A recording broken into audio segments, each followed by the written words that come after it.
I now call the Snoqualmie City Council meeting to order. All please rise for the Pledge of Allegiance. James and Ryan, can you please lead us?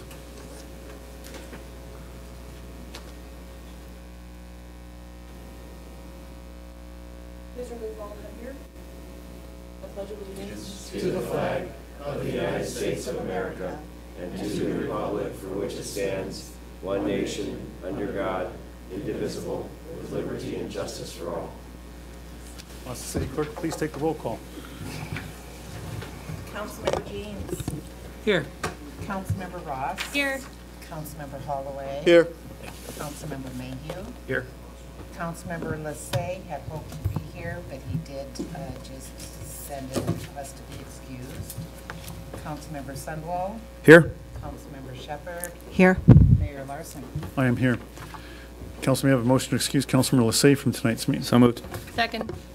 I have a motion and a second to excuse Councilmember Lassay. All those in favor? Aye. Opposed? Motion's carried. May I have a motion to approve the agenda as stated? So moved. Second. I have a motion and a second to approve the agenda as stated. Is there any discussion, Council? Councilmember Mayhew. A request that we pull AB 18-138 off the consent agenda. Okay, that will be pulled and moved under Public Works, Parks and Public Works Committee, I assume? Which one was that? 138. Consultant Services for Pertite. Agenda Bill 18138 under consent agenda. Just going to re-ask your question. I ask the council to help remind me not to skip that when we get down there. We will not. All right. We will not skip it. Great, thank you. Any other items for discussion, council? Councilmember Mayhew? Sorry, I just, in the advanced materials, there was not yet a report regarding the warrants from the finance director. Do we have that now? Is that in there? Where is our, oh, there we go.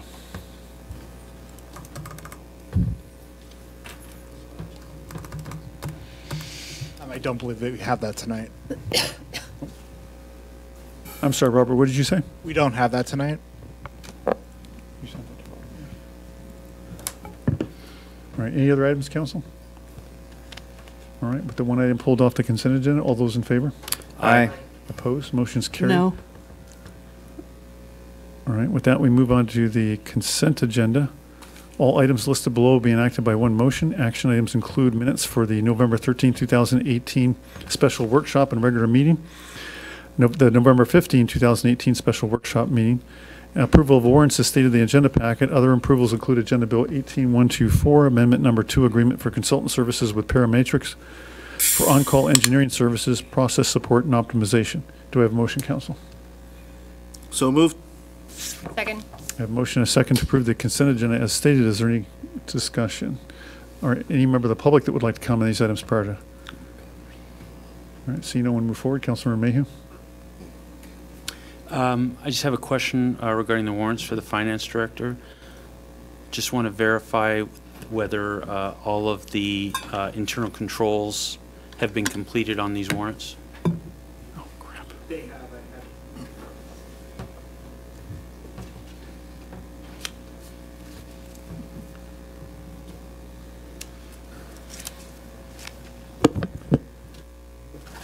I apologize, Councilmember Mayhew. All the internal controls have been processed on those. It was just a matter of producing the report. I had staff working on it, and then a couple people were out sick today. I just wanted to hear so I verbally apologize about since that. we didn't have it in writing. Thank you. Yes, you're welcome. No other questions, Mayor. All right, thank you. Did you read 138 when you read the consent agenda, Mayor? I did not read 138. Thank you. All right, any further comments or discussions on the consent agenda? All right, all those in favor? Aye. Opposed? No. All right, backing up a little bit. We have a public hearing regarding the 2019-2020 budget that's now open. There's some sign-up sheets back there. I don't know if, can someone look to see if there's signatures there real quick, please? Thank you, Deborah. Thank you, Councilmember Holloway. They're clean. All right, is there? I didn't. Ms. Sotelo, go ahead. Anna Sotelo, 7713 Center Boulevard, Southeast. I guess I kind of want to piggyback on what Donna had said last week or 2 weeks ago when she did speak about people understanding just the the terminology of it. I guess I'm confused because I've been attending every committee meeting and every budgeting meeting, but I don't understand what the whole hearing part of this means for 19 and 18 or 20. Because and again, this is just me, but maybe if we could get this in more of a better terminology so that the public would understand as well, because I'm probably the only one that has the nerve to walk up here and say, I don't understand, but I really don't understand, and I've been sitting through every single budgeting meeting, so I don't understand how this is a hearing when you guys haven't even approved the budget for 19 and 20, right? Because another one would have been the year that we just, okay, but 19 and 20, I don't understand. So I guess where I'm saying with Donna is how do we get this more understandable what this actual hearing part means? Thank you. Thank you. Is there anybody else who'd like to speak at this time on this issue? All right, seeing no one else move forward, public hearing is now closed. And at this time, we're going to move on to a presentation, but I wanted to really quickly say that we have a couple of distinguished or honored guests here tonight with Ryan Sprague. Ryan, if you could stand real quick to be recognized. Thanks for leading us in the pledge. And James Bartholomew. They're here for, Ryan, I understand you're here for both your citizenship badge and your communications badge. And James, you're here for your citizenship badge, right? All right, so here's the rules. We have Robert's rules in order to that, but because you guys are special guests and you're here doing your citizenship badges and so forth, you get the special privileges of whenever you have a question and you want to stop the council meeting, just raise your hand, get my attention, and we will stop. We will take your questions and address whatever's confusing you or whatever you want an answer to. Does that sound fair enough? All right. Thank you very much. You can go ahead and sit down. I know. All right, with that, we're going to move on to citizens' comments. No, not quite yet. We have one more presentation to do before that. At this time, we're going to do the comprehensive classification and compensation study of all management and professional positions. Doug Johnson of Ralph Anderson Associates. So if you could welcome back, Doug. Good to see you here. Thank you. Good to be back. You have a presentation in front of you that I think you've seen that has some minor changes. I respect your time. I kind of wanted to find out if you wanted me to spend time on any particular slide. If you want me to start at some place to walk through this, I'm here at your, whatever's easiest for you.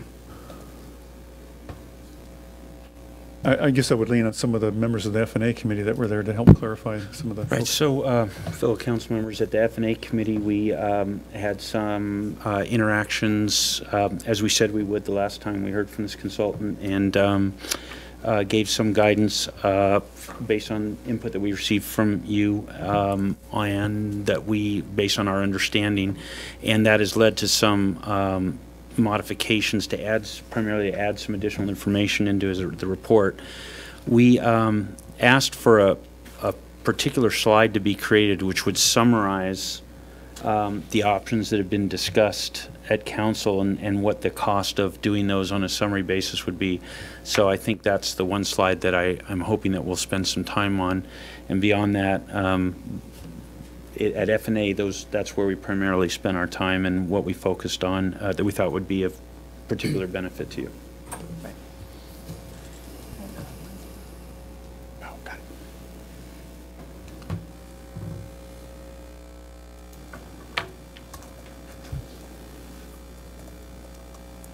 Would you like me to hit some highlights or get us warmed up?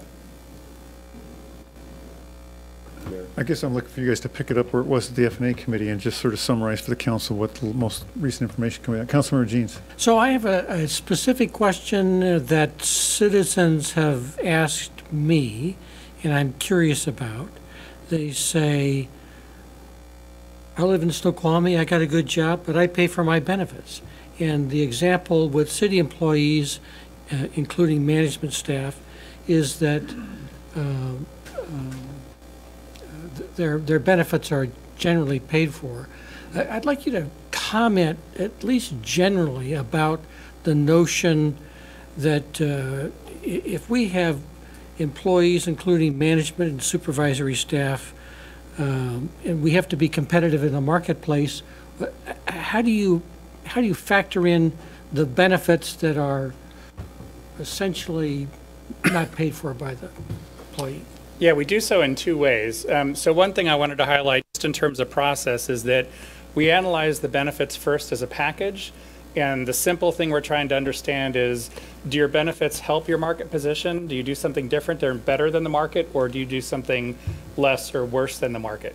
And with that information, you can do three things basically. You can do nothing and essentially treat your benefits as kind of icing on the cake. You can adjust a benefit that we focus in on to say, hey, if your health insurance benefit is higher compared to market, then you can do something to adjust that benefit either now or over time. The third thing you can do is you can account for those benefit differences in how you position your base salaries. So those are all three options that are available to the board. When we focused on looking at your benefits, there's basically two items that stand out that are notable.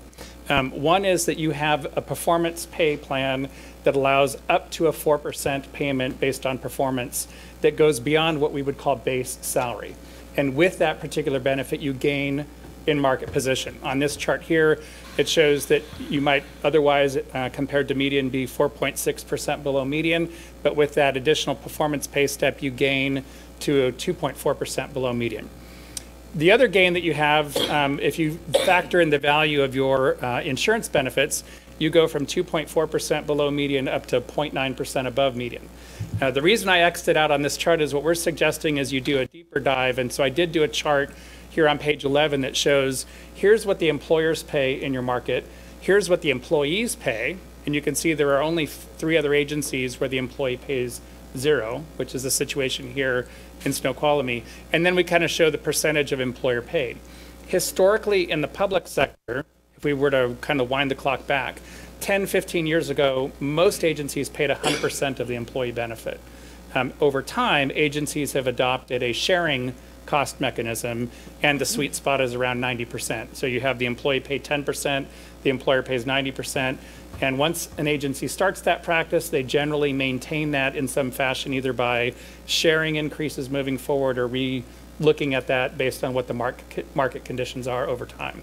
So it was based on this information that we said, going back to this chart, that we shouldn't really factor in the insurance benefit into base salary setting because we're identifying it as an issue that needs to be dealt with directly. And so the suggestion is implement some sort of cost sharing so that the employee's paying some, which is going to line up better with market.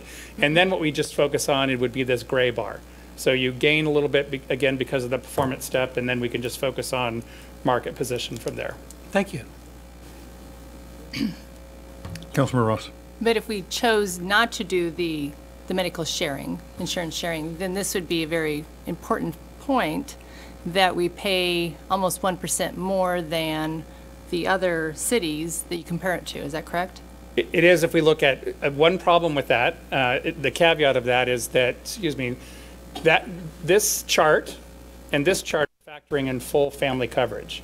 And so if an employee only has a single person coverage or 2-person coverage, it doesn't necessarily fall into this same kind of valuing.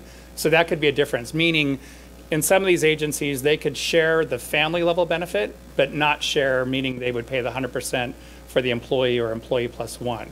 So this assumes the employee is getting the full benefit, which obviously isn't the case for all the M&P employees. So going back to your question, the only deficiency with accounting for it in base salary is for the employee that's only electing coverage for themselves or no coverage. It's essentially be penalizing them for not receiving a benefit. Their base salary would be relatively lower to market because they're not personally receiving that benefit, which is why it's another good rationale to directly address the benefit as opposed to trying to factor it in base salary. Councilmember Summerall. So I think one of the challenges we have with being so rich on the insurance benefit side, especially, I believe we pay 100% of family, right? Mm-hmm. So one of the challenges that means is you could have, what we are essentially doing is subsidizing a working spouse's employer from not using their plan.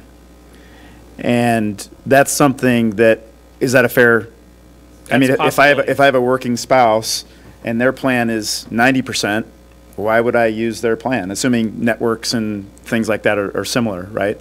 And so what we end up doing is we end up bearing the cost for whether it's an Amazon or a Microsoft or a Packard, Boeing, whatever, right?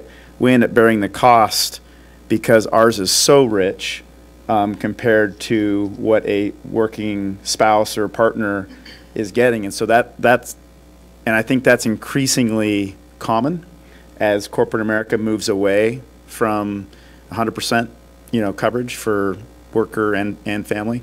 So I would want to make sure that we are not subsidizing corporate America accidentally by offering that benefit, and maybe you make up for it somewhere else in the cash side of things or whatever. But that is a concern of mine with such a rich healthcare package.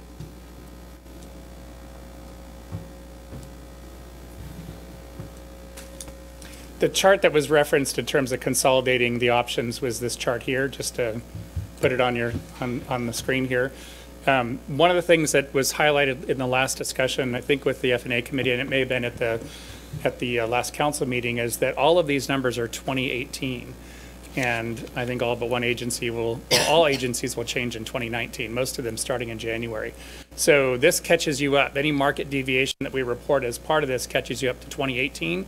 You will also need to be kind of forward-looking and look at what an appropriate adjustment is for 2019. So what this does, per your request, is model in the cost of adding an additional 3% COLA for 2019.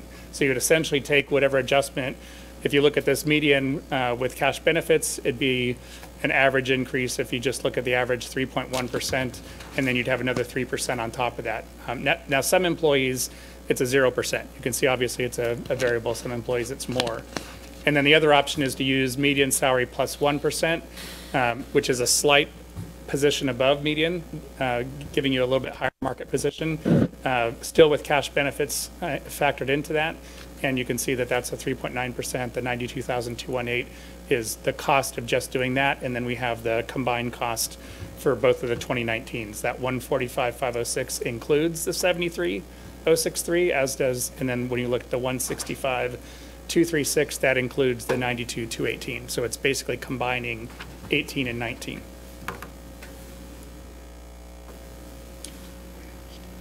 Both of these options align with the benefit issue I'm highlighting, in terms of you'll deal with the insurance benefits separately. It's only a question of, do you want to be at median or median plus 1%? Do you want to be slightly more than the middle of the market? That's really the only difference between these two options. And they both factor in the fact that you do have an additional 4%, potentially up to 4% that's performance driven that employees receive. So that's factored into these numbers as well.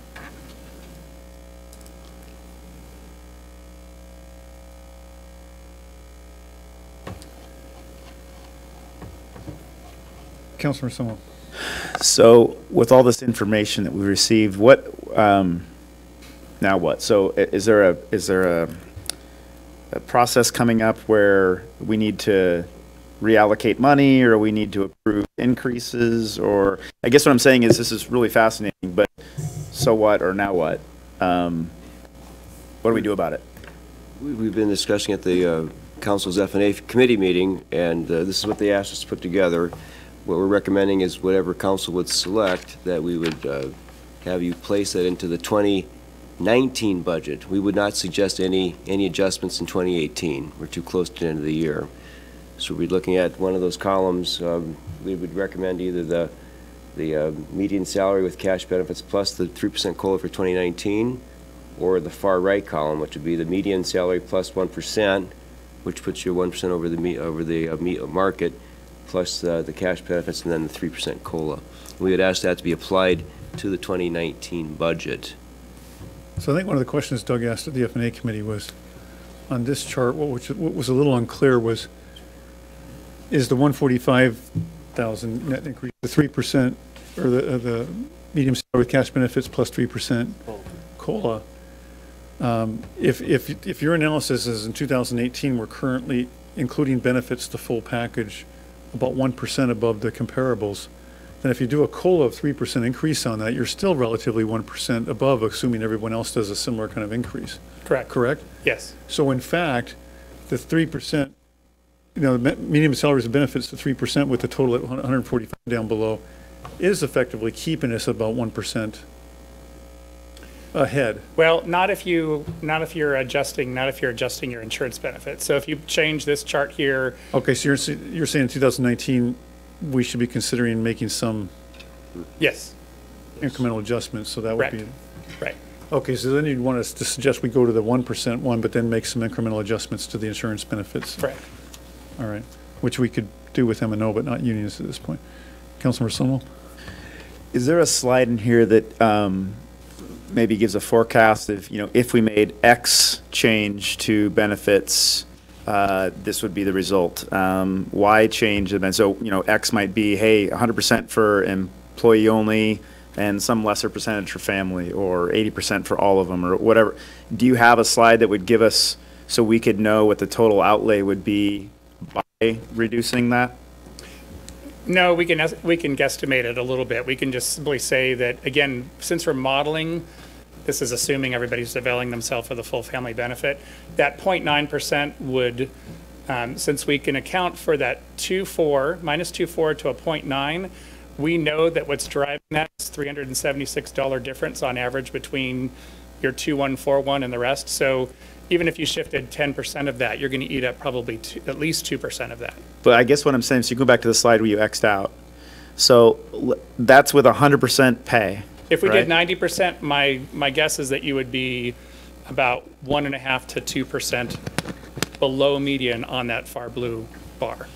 It's going to put it really close to that 2.4%.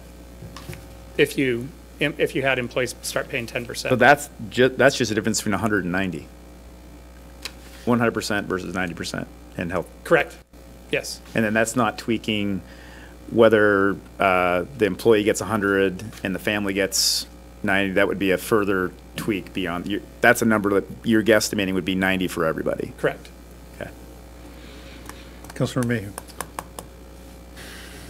Yeah, so I think we've had a little bit of a miscue between what we were trying to ask for in F&A and what we've got here. So what I understood us to be asking for was, if we look at this chart, this suggests that, or states that right now we're essentially 1%, if you include cash benefits and insurance, so all in, we're paying on average our employees about 1% above market. That's what this says. So what we were thinking is, now if we could go to the chart that has the different options. What I thought we were doing here was that we wanted these numbers including cash benefits and insurance. And so the purpose for the categories that have a plus 1% would mean this is what it would take to maintain our 1% above market position. If we wanted to just go back to just average market, that would be the categories, the columns without the 1%. So I thought that's what we were trying to drive to.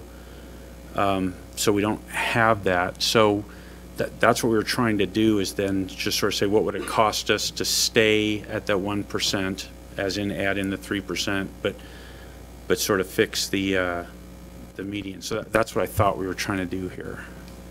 So I guess we don't have that. You don't have that because I think we heard, based on the direction we received, that to focus on cash with the assumption that you were going to deal with this directly. Because if this is information showing you that that's not the norm anymore to pay 100% of employee benefits, it does seem reasonable, at least for this group, since it doesn't require meet and confer, to modify that, as opposed to treating everybody as if they're getting that 2141. Right. The problem would be, if we did that, we would be giving, could you go back to the slide that has the X on it? If we move that minus 2.4% up to 0 or plus 1%, we would be moving all of our employees into a more advantaged position, not doing anything about insurance because we don't have a proposal to do anything about that. And this all takes effect January 1st is the notion. So then subsequently we'd have to take something away from them. I don't think that we'd want, I think what we'd want to do is consider, if we want to maintain 1% above market, we're talking about maybe shifting some of that from a benefit to improving this base salary problem. But I don't think we wanted to, I don't think it's reflecting the choices we were trying to balance. And I think if we did what's suggested up here, we'd move above and then have to come back down. Because I assume if we did, can we go to the chart that has all the columns?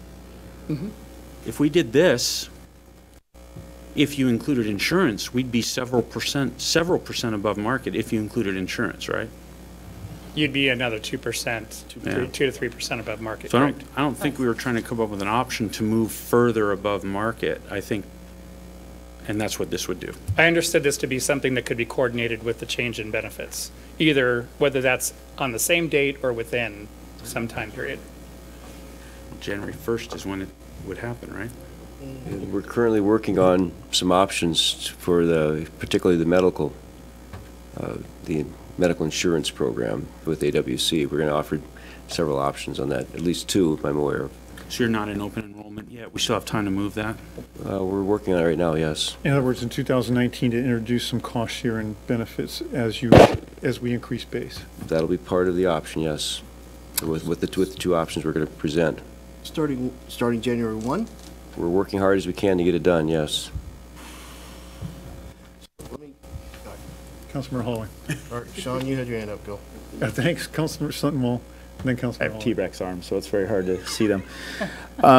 So I seem to recall, but it's 2005 or so, I left Microsoft, and it seemed like at the time, they were, if you had a spouse that had 100% benefits at his or her employer, they were actually not allowed to be, they had to take their employer's plan. With Obamacare and stuff like, I don't know if that's even still a legal option, but do we have something in place that, you know, for example, if Dan's wife has 100% coverage at wherever she works, that she would be required to take that plan and not use our plan? We don't have it in place, but we are well aware of that situation. Okay. We've been aware of it for about 14 years. That's Yeah. about since 2005, so Yeah. good. All right. That's across all employee groups, including the 3 union groups we have. We know that there's an incentive, if you will, for spouses to come on to our program with other companies. We know that they're actually paying them not to take their company's insurance. Yeah, I need to get away from that. Okay, thank you. Councilmember Holloway. Well, if you go back to I guess, I'm rather comfortable with us being given the total package, being 1% above market. It's a good place for the objectives we have. I'm concerned about knee-jerking an insurance rebalancing here, that I think we ought to take time to really think about that. I don't know, do we have to do that? Do we have to do this rebalancing come January 1? Or can we take time to think this appropriately of how we're going to balance insurance benefits with salary and do it equitably to the employees? Mayor?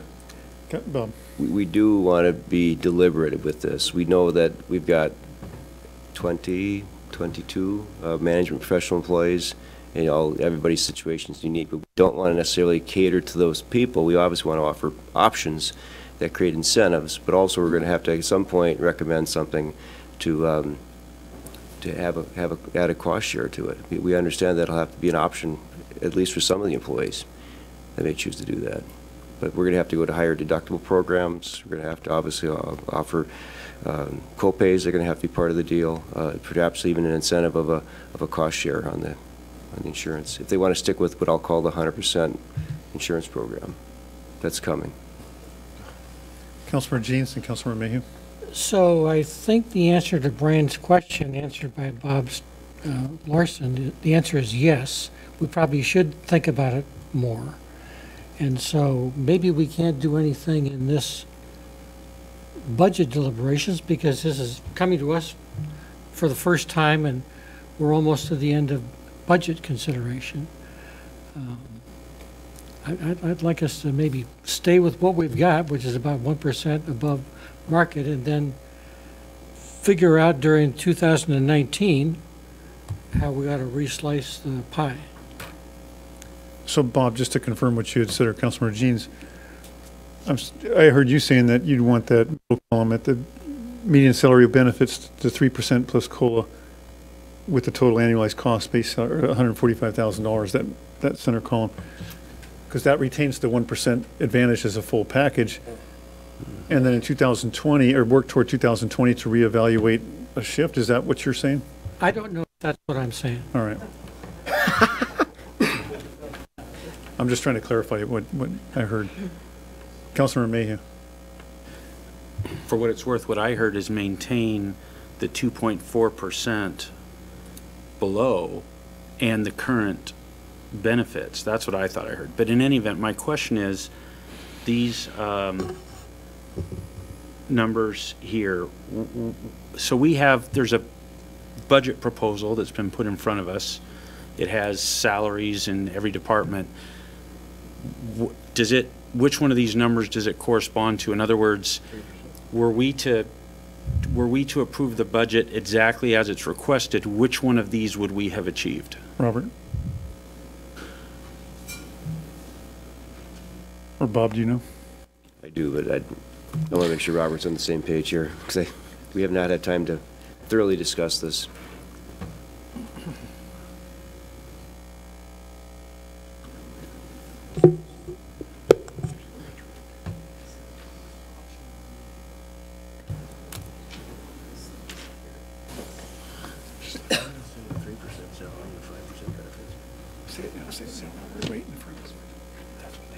Bob Sturbank, just add a piece of information while we're waiting for Robert. So right now, we built the budget in with the standard 5% across the board for every employee in the city. And because we did that, but that includes step increases for some employees. Some employees are already at the top step. So that's pretty much to make sure that we have enough budget in there. Because of that, we can absorb, as far as not having any changes, we're confident and comfortable we can absorb the total on that first option, which is approximately 88,900 across all funds. Of that, probably approximately 50,000 would hit the general fund, but of that, most of that is administration employees that are allocated out. So it's a negligible impact to the general fund. So to answer the question, which of these columns is covered in the budget? One or all of the above, or? All the above. Okay, so the budget reserves the option for the council to choose any one of these. Correct. Doug, of these columns, what is the one that's most close to status quo? Oh, the median salary with cash benefits. Which one, the center column? Yeah, the 145,506. The 145, and that's the point I was getting to when I heard Councilman Regine say, let's do status quo and then revisit in 2020, I assume. It is interesting that illustration numbered 14 is different than the illustration number 14 that I have, and it doesn't have the center column that you're referring to. Does he have an older iteration? It's an old version. I have what you gave me. Has what's in the agenda package. Right. Okay, I see three. That can't be true. What you said cannot. Well, I didn't say it. I asked Doug, and he confirmed. So. Okay. Because that's my understanding. We're 2.4% below.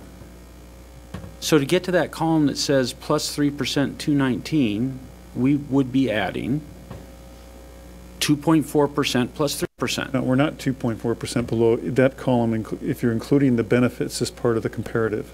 In other words, status quo would be which puts us about 1% above in the comparables when you include. So this says base plus cash is 2.4% below. Would be including a 2.4, correct.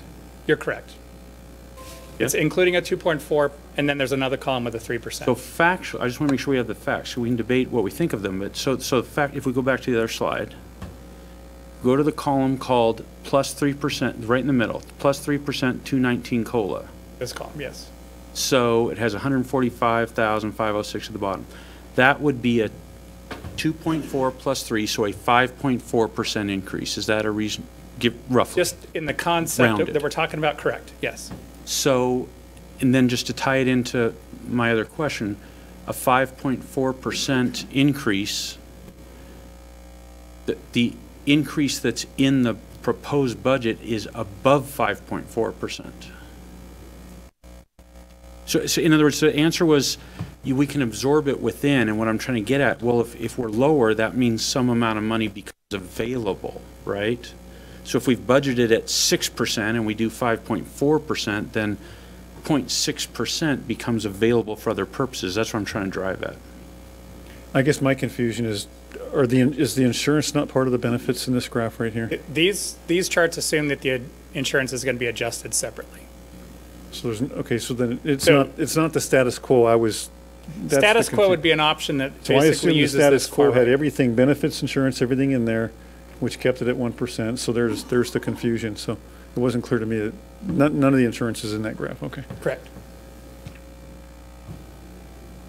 So, and I'm uncomfortable adjusting salaries without having the insurance changes as part of that picture. Okay, so what we're trying to do to move on here is get direction from the council in terms of what you want. Do you want to just stay status quo for in 2019 and take the time to deliberate, as you're suggesting, Councilmember Holloway, and move towards some of those adjustments in 2020? Do you want to go ahead and give direction to staff and go ahead and start looking at making some of those adjustments even in 2019? I think Bob Sturbank's got a.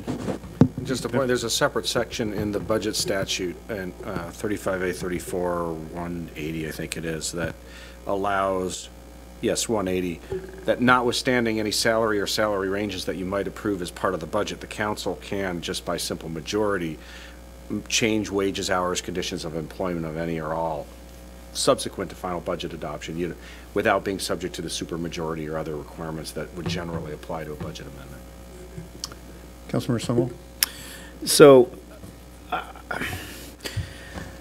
it feels like to me we can approve a bucket of money that maybe it's the 145,506 or the 165, whatever, and still rejigger how that's spent sort of at any time. I mean, we could walk out of this budget and say we're going to, allocate whatever X amount of money to increased compensation for next year, and turn around 2 weeks later and say, we are going to shrink, or we're going to alter the health insurance benefit by X dollars, and then we're going to plow that money right back into cash.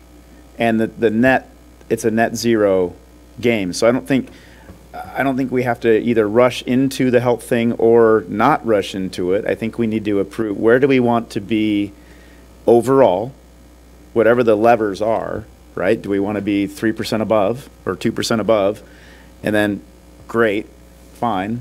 And then we can still, within that, net out at 2% or 3% above, but rejigger it in terms of where we are on the levers that we've been talking about. We're arguably woefully behind on cash and fairly well ahead on, so it's just a matter of tweaking those levers, but we can agree on a lump sum and then go back and revisit the levers soon, middle soon, later, whatever.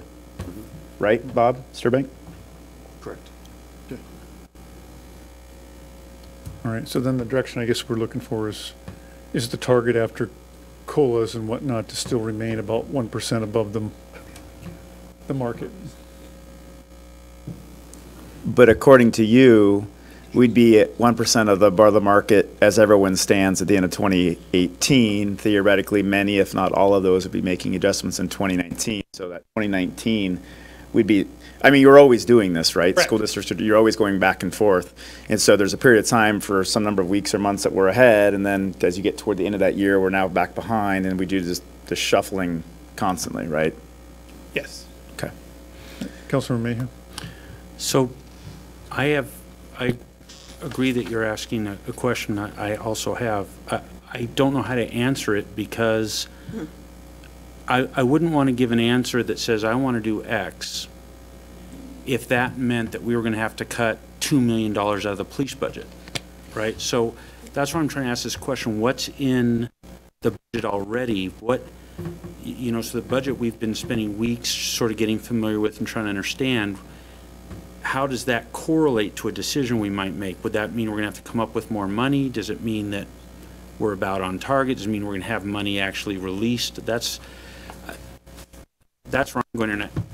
My own thought on this is, until we have this information, I'm inclined to say take where we're at, add 3% for COLA, and let's get to where we know what the trade-offs are, and then implement those at the same time. Implement what we're doing with salaries to bump those up, along with what we're doing to change the benefits or the insurance, and those should roughly offset. They won't exactly because of how you get, but so I'd rather see that and do that at once. And in the meantime, just give a 3% COLA from where we're at, which would maintain us presumably at about that plus 1% mark, But I'm only in favor of that if I know that's not going to blow up the rest of the budget. No, again, we factored in 5%, and we'll cover that 3% COLA. But you also factored in a 1% tax increase. No, but he's saying he's got 2% of expenses in there. He's saying that we might actually be freeing up a whole bunch of money. Yeah, a little bit. He's built Not some a whole lot. contingency. Well, if it's 3%, and he just said 5%. We factored in on our salaries. We wanted to be safe as far as we want to make sure that we're getting through 2 years on salary without having to come back to the city council for budget amendments. So we factored in a 5% across the board on salaries that would cover all step increases that are out there. Now, granted, a lot of the MMP are at top step now, but this would cover them because we did lump them together with the other employees. So you built plenty of contingency, essentially enough contingency to give the council latitude to roll That is all correct. these up. And because we were also forewarned about, well, not forewarned, but advised that this was happening at the same time. Councilmember Ross. So to that point, so the insurance, our insurance costs could go down if we're not funding 100%, right? But yet the employee over that additional cost. And so then do we compensate them for, with an increase in their salary or something in order that they're still competitive in the market? That would be a question for council. They could definitely deliberate that, but I would be very cautious to say that insurance would go down because although the city has benefited from stable rates over the past, pretty much the last 10 years at this point, the problem is what's in the future. She meant from 100% to 90%. Right, if we're not Employers- paying the employer's 100% of cost. If it's insurance. immediate, right, it should go down. She's just saying if they start paying 10%, Right. how are we going to make them whole? That's what she's saying. Right, Yeah. Right, that's up to the council to make that decision. right. Right. And we ought to do that. Well, Councilmember Holloway. part of the large move that you see in the private sector is to do this cost share, if nothing else, that it affects the behavior of the employee. If I got to pay 10% copay, I'm less likely to go dock in the box for a splinter. I'm liable to handle it at home. Okay, so they will start making those own decisions because they are part of the game too. Okay, so that's overall, how do you start managing medical costs, because for the U.S., they're increasing exponentially. But I agree, we ought to look at how do we make them whole as we make these adjustments and not penalize. All right. Councilmember James.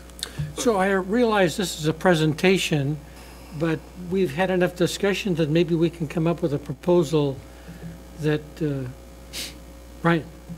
So propose that the budget be calculated at a 3% COLA, maintaining the 1% above market median, and that we take the issue of additional salary adjustments and/or medical adjustments into the F&A committee and come back at some later time after we've done enough deliberation to do this correctly. Second. All right, motion and second is stated by Councilmember Holloway. Any discussion? Councilmember Mayhew. Just want to clarify, the maintain, you were speaking of the maintain the 1% is with insurance in. Yes.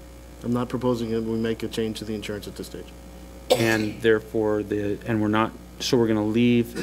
to take their current 2.4% under on the salary and cash benefits and just put 3% COLA on that. Yep. Thank you. But, so to be blatantly honest though, I specifically said 3%. I didn't say 5, because we're all squirreling around for money. So there's a difference there. And so you're saying insurance, right? Councilmember Ross. I'm sorry. No changes to insurance. No changes to insurance. No one changes insurance for 2019 at this stage. All right, any further discussion? Could I just ask for one clarification then? Go ahead, Bob. Maybe Doug can help me on this one. So that would mean that we take the current salaries as they are now, and you're looking at adding 3% to those, so an adjusting on the entire classification, not taking, what I'll say, the second column, which was some of the analysis that Doug had performed. So we're looking at just the first column, adding 3% to the maximums of those for the salary classification schedule. Councilmember Mayhew. If I understood the answer to my question correctly, it's a 3% COLA onto the current salary max and a 3% COLA onto the cash benefits. For health insurance, what was your percentage assumption? We'll We've adjusted it. It's 3.3%.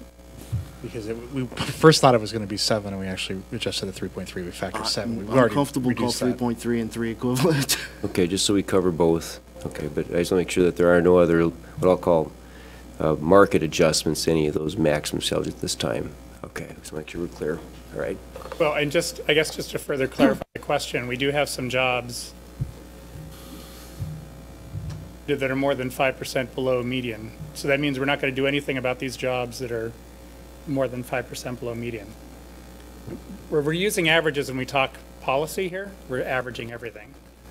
But it doesn't change the fact that you have some jobs that are further behind marketplace. So Let me differentiate. Councilmember Holloway and then. Sorry. Did you have your hand up first? Yeah, I had a couple of council members with their hands up first, sorry. I did. Councilmember Shepherd, then Councilmember Ross. So starting out at the median, Councilmember Shepherd, then then- Councilmember Ross. Councilmember Shepherd, That's me. Oh, then Councilmember Ross. you were saying Ross. I'm waiting for Councilmember Shepherd to speak. Oh, So when the other cities normally do an increase, do they do it on the base salary or do they do it on everything all up as far as 3%? base salary. Okay, so we are talking about doing all up 3%. It should be on just the base salary, not, I think we were Plus- talking COLA, so that would be just base salary. And then you're Okay. not changing any other benefits, so the cash benefits will maintain some relative position higher than that, and your insurance will maintain some relative position higher than that. right, because we can't control when insurance increases as far as correct. cost. So I just wanted to be clear when we go back to F&A that we're talking 3% just on top step base salary. Correct. That was my question. And cash benefits. Councilmember Ross. so wouldn't it be, well, my opinion is it'd be better if we brought them up to the median, each employee, so that at least the ones that are losing, what are they, down almost maybe 20% below the median? There are a couple jobs that are in that category, yes. Right. 15 to That we brought them up to the median, maybe all of them to the median. But the other question is on insurance. I mean, how much work has gone into it, and do you have a good overall view? Have you completed your analysis on it? No, and I would suggest that once we get it to council level, it's going to take some time. Okay, so you won't be ready. We'll be ready, we could be ready in 2 weeks, probably after the next council meeting, start deliberations, but we're not ready to bring it to council at this point, no. Okay. For round robin, sorry, I'll go to Councilmember Sunwall and then back to Councilmember Holloway. Try and keep you awake, Brian. So, I don't know how this works, but to me, it seems like it's up to each department to fix specific inequities within a job description or a job title. So, is it possible for us to say, hey, whatever the percentage is, here's the bucket of money, and Bob essentially can say, hey, you know what, we're over here, so less of that money is going to go to where we're outperforming the market, and more of that money can go to these handful of positions that we can't do that? Council sets the job classifications we and do the it. salaries and the ranges. And it's, so we have to be the ones to say, jobs X, Y, and Z get 6%, job A, B, and C get 1%. And the question is, do we want to be in the business of doing that? It just seems like The other option is for council to delegate that authority to the mayor, what authority is that exactly?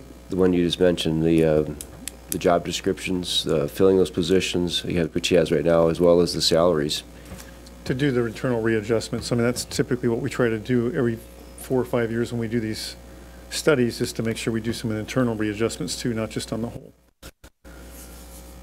And usually come back to council with a recommendation of all those. I guess ultimately, and this isn't about whether to give the mayor more power or less power. No. It's, to me, it's about you, Bob, as city manager, being able to say, hey, you know what, we're really strong in this class.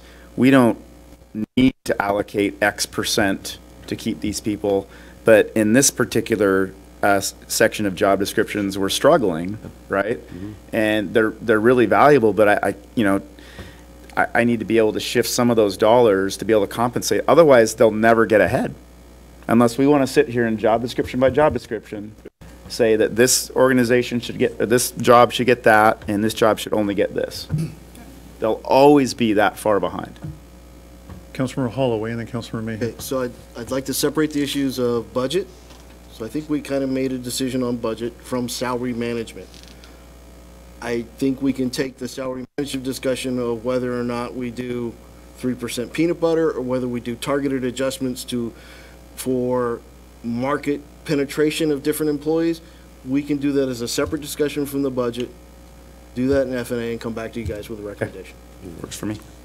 Councilmember Mayhew. So we don't have the number that I was hoping for, which is what would it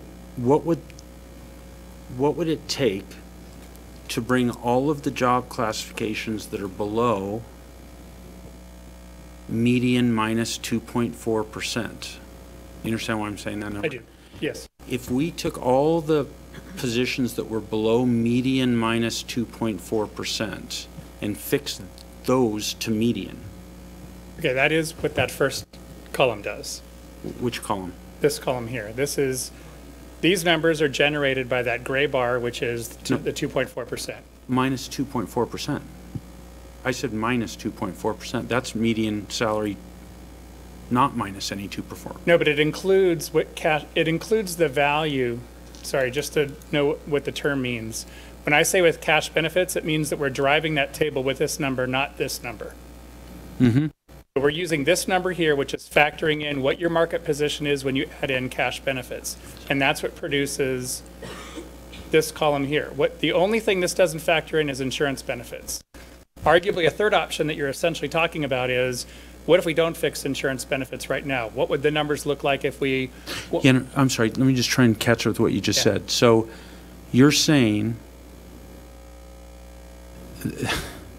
that to fix those jobs that are worse than 2.4% and move them to being 2.4% below, is that column? No. I heard you now. Yes. So It's not 2.4%. if we had that number, you follow what I'm getting at? Correct. If we had that number, that would allow us to do two things. Median minus 2.4%. That would allow us to fix the minus 2.4%. Excuse me. It would allow us to fix the below, those that are even worse off than just being 2.4% below, right? Pull them in and then give everybody a 3% from there. We don't have the number that it would take to do that. You do not. That would be Because very what easy I've to produce. heard is some of the discussion seems to be a wish that we could do that. So my guess is, if we could find that number before we pass this budget, I think you might find the council's inclined to fund that now. Councilmember Sumwell. Is that a number that could be had in time for our budget meeting tomorrow? Yes. So maybe we pull back on your amendment or whatever that was called, Brian. Motion. And hold off until tomorrow till we have an even more refined number to judge on. And then I would also, I guess, my goal out of this, and I don't know if what you said actually does this, is I want to make sure that as much as possible, every position is at the same market position, right? And if I think what you described is yes, it gets those bottom folks up to minus 2.4%, but I think by doing that, it also puts the top making people well beyond that number. Does that make sense? Well, I think he was only talking about adjusting those that are below that threshold, and everybody else would be at... So I guess what I'm looking for, and maybe this is the same thing, I'm looking for the number that gets every position at the same market spot. Does that make sense? Same relative market position. So the negative 2.4%. Correct. So that's what I heard described. Is that the same number you can have by tomorrow? Yes. Okay. Median minus 2.4%. No, he's asking for, so maybe you give us two numbers. The number I asked for, which I believe you understand. He's saying, now, what if I furthermore take those that are above, they're doing better than below 2.4% and pull them back? He's saying, could you also tell us that number? I know you're thinking policy, why would we do that? But we can Yes. have that discussion. But Absolutely. he's just asking you to produce that number. Correct. I understand. So if you can have that number for us before we meet tomorrow at 5, I I can have think my version of it. I don't know what your budget folks have to do, but yes, I can do this chart that would be great. before you're awake in the morning. Yes. Okay. All right, there's a motion on the floor. Councilmember Holloway? Well, all right, to be brutally honest, I'm willing to withdraw a motion. I am concerned, though, I'm not sure further conversation is enlightening me here. Okay, so we may be right back where we were tomorrow that we are today. So that's word to you, you're not helping me. I need some more explanation or something here, because this conversation has gone round and round, okay? But I'm willing to withdraw a motion. See That's what all. happens That's tomorrow. all I was looking for. I second his withdrawal. All right, motion's been withdrawn. Councilmember Jeans? So I would make the point that there are some, these are all very neat job classifications. Let's just say, take the first classification of city administrator. Our city administrator could actually, his actual responsibilities could be over and above the average city administrator, and it was set at a time when someone understood exactly how our city administrator fit in with other city administrators. So it isn't just neat boxes of making everything equal. Maybe some of these employees who are in positions that are right now below market, maybe that is a reason that has to do with either that individual or the actuality of what that person is doing, even though it has a certain job classification on this list.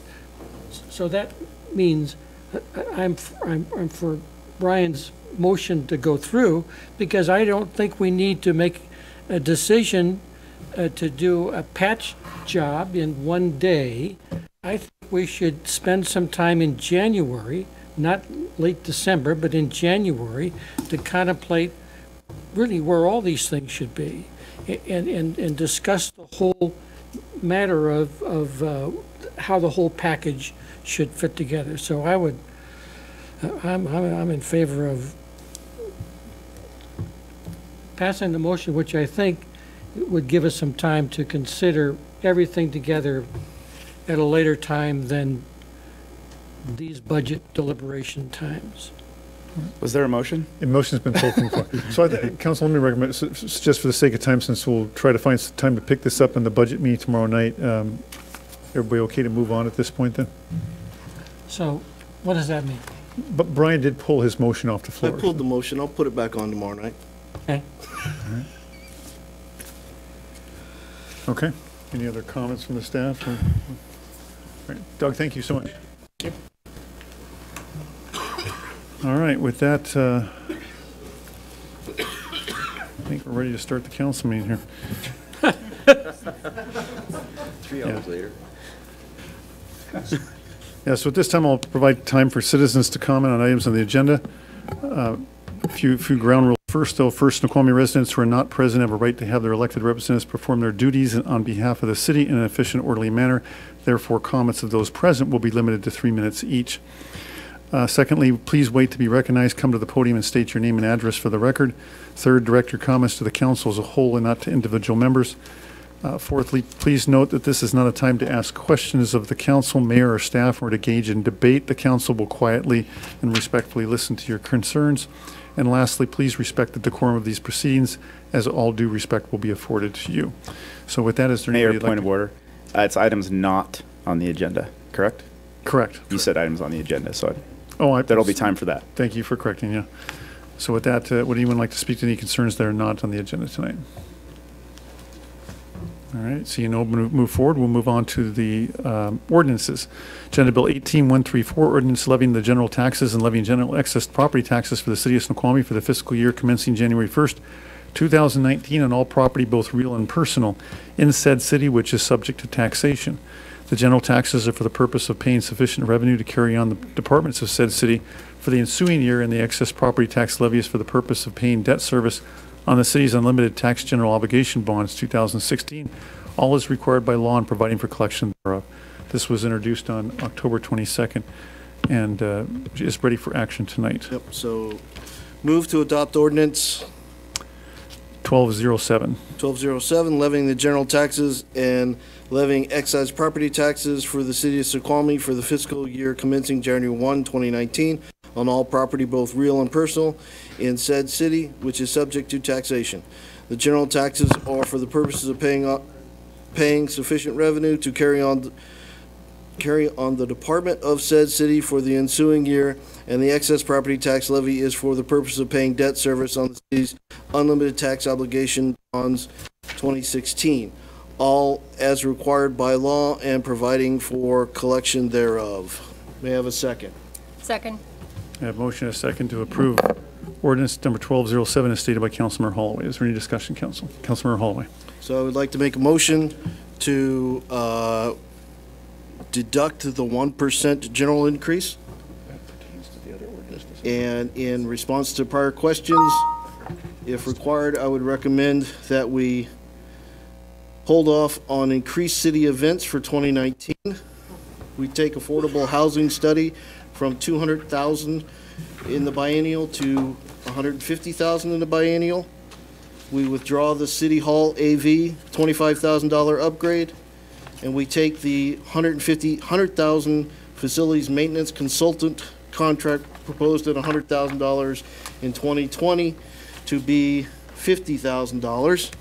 Further, I would suggest, to quote the mayor, revenues are expected to rebound in 2021 with property tax in lieu payments for the Salish Lodge development. Proposed that PIL be used to offset the $78,000 moving forward from 2021 on.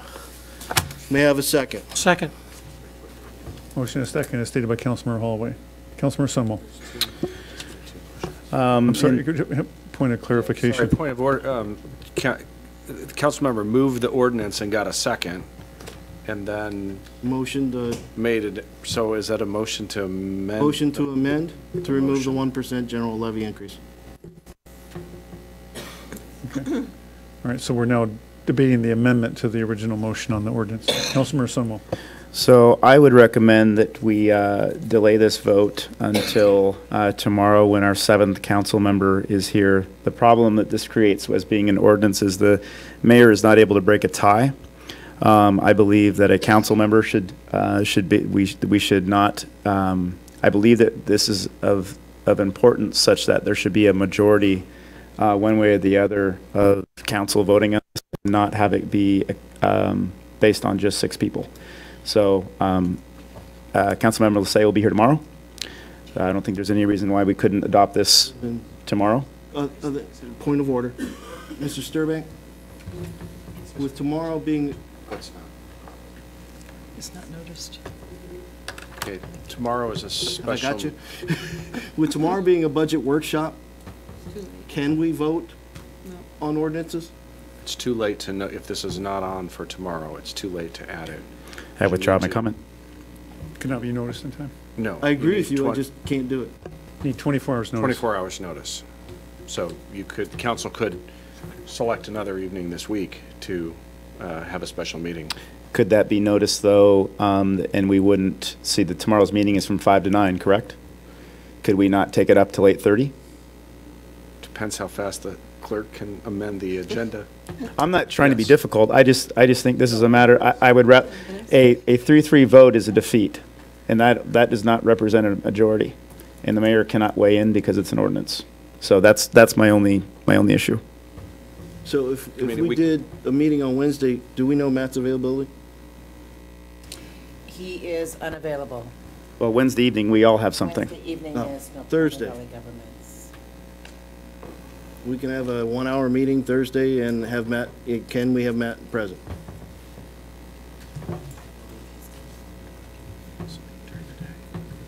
Councilmember Holloway, yeah, definitely check with him. I believe at one point we did send out Thursday as a potential option for a workshop, and I believe that Councilmember Lassay said he was not available, but definitely check with him.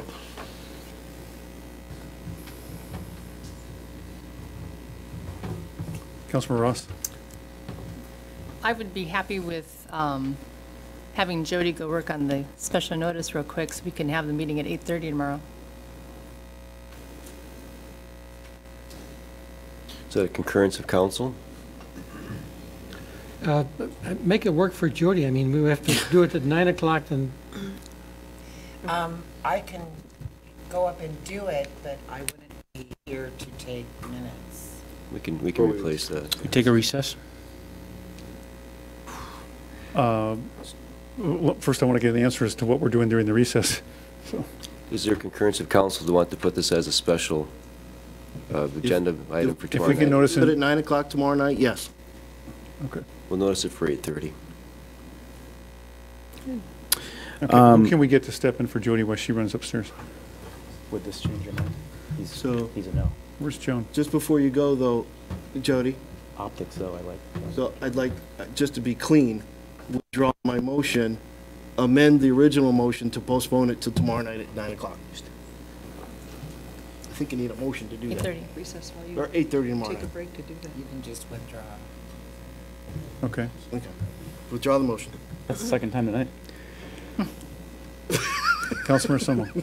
No, I'm sorry, I didn't hear a second. You made another motion then to, I guess Take it. I'd like to I'd like to withdraw both motions and postpone until tomorrow night. second, I don't know, no one seconded your first motion. I did. The first Okay. motion was, the amendment was not. Oh. I don't remember, but All right. it doesn't matter. so in other words, the amendment you made and the original motion to put the ordinance on the table, you're Taken out. proposing to Do it tomorrow withdraw night. both of those, okay, for tonight. All right. Any discussion, Councilmember Sunwell? I guess the only thing I would say is I've been on an email thread back and forth with Councilmember Lassay during the meeting, and it's pretty clear which direction he's going to go. So, which I guess is technically a matter of public record. So I don't know if we necessarily need to belabor the. He won't be here to actually voice his vote, but he's clearly against it. So Against. I don't want to belabor the point either. What is he against? The 1%. So, Let's deal with it tomorrow night. Okay. I don't think So- we should. I'm just saying it can fail 3-3 tonight, or it can fail 4-3 tomorrow. Will he be available to vote tomorrow?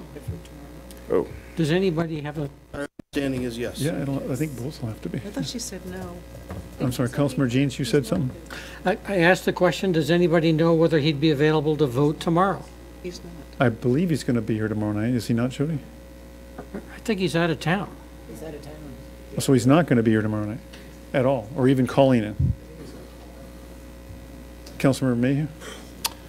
So I just, point of order. If I understand the situation we're in, is that this motion is not yet, or this ordinance has not, in essence, not yet been moved. What'd you say? Oh, sorry, we're going to stop for He may have the answer. Ryan out here. Ryan, go ahead. Come up to the podium, Ryan. Let me get you on the microphone. So could you please explain the withdrawals and emotions? I'm kind of having trouble following up on that. Did you say emotions or emotions? Because we've had both up here. Emotions. Emotions, okay. There's a seat right here for you. I'm kidding.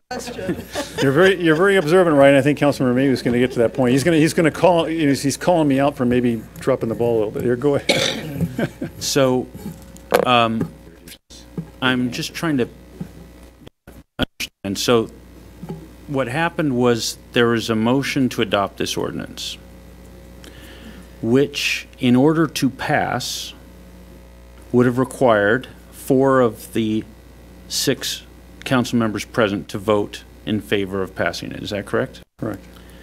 There was then a motion to amend this ordinance, which for that motion to amend to have passed would have required 4 of the 6 council members present to vote for it. Correct. So hypothetically, if a council member was hoping that the ordinance did not include the 1%, and if that council member believed that the council was split 3-3, that there's actually no way to get to, if this is moved as worded, there's no way to get to to prevent it passing with the 1% increase, unless this is not moved in the manner in which it is. But my further understanding is that the motion to adopt this ordinance has now been withdrawn, and we have nothing on the floor. Nothing's on the floor. And so then what I'm wondering is what options are available to move forward if you might have in mind that you wanted an ordinance like this, but with 1% less revenue. What I thought I heard Councilmember Holloway say was he was moving to postpone this item to a time certain, that being tomorrow night at 8:30 or thereafter. I thought he was too, and then I heard him withdraw that. No, I withdraw the original motion. I was pushing it to 8:30 tomorrow night. Well, he may want to think forward to how this motion would play out, because if we have the same players, I think the But my understanding, same conundrum that I motion- just the motion explained to will amend arise. was to amend the draft ordinance that was initially moved, includes the 1%. What I thought I understood the motion to amend was to remove the 1% from the amount in the regular. Which requires 4 people. Which would require 4 people to pass. So Right, so that would just fail. hypothetically, assuming the council split 3-3, That would fail. that would fail, and there would be no path. And then the original ordinance wouldn't fail because it again would be a tie vote. But the ordinance fails on a tie vote. Right. Correct. Right. Oh, so then we'd have no ordinance. So it But would guys, pass I- either Correct. way. I don't want to play the chess game. I just want to move it where all 7 of us are here to have the discussion. Matt will not be here tomorrow and cannot participate. At all, even by phone? Nope, he just said he cannot tomorrow. Move it to So the next meeting. It's not a chess game, it's kind of a ordinance crisis or a voting crisis. Ryan, So we might find out if this is that a fairly, has this is a translated fairly through. rare circumstance, Ryan. We've not often had things hung up like So this. we didn't answer his question, though. I know, so this is a question of the city attorney. The only way to garner a majority votes here would be to remove the 1% and then have the majority of the council probably vote at least to have the property taxes without the 1% approved and move forward with a budget. But the question is, can they get anything approved tonight with a split vote on either trying to remove the 1%, they'll have a split vote, that won't pass.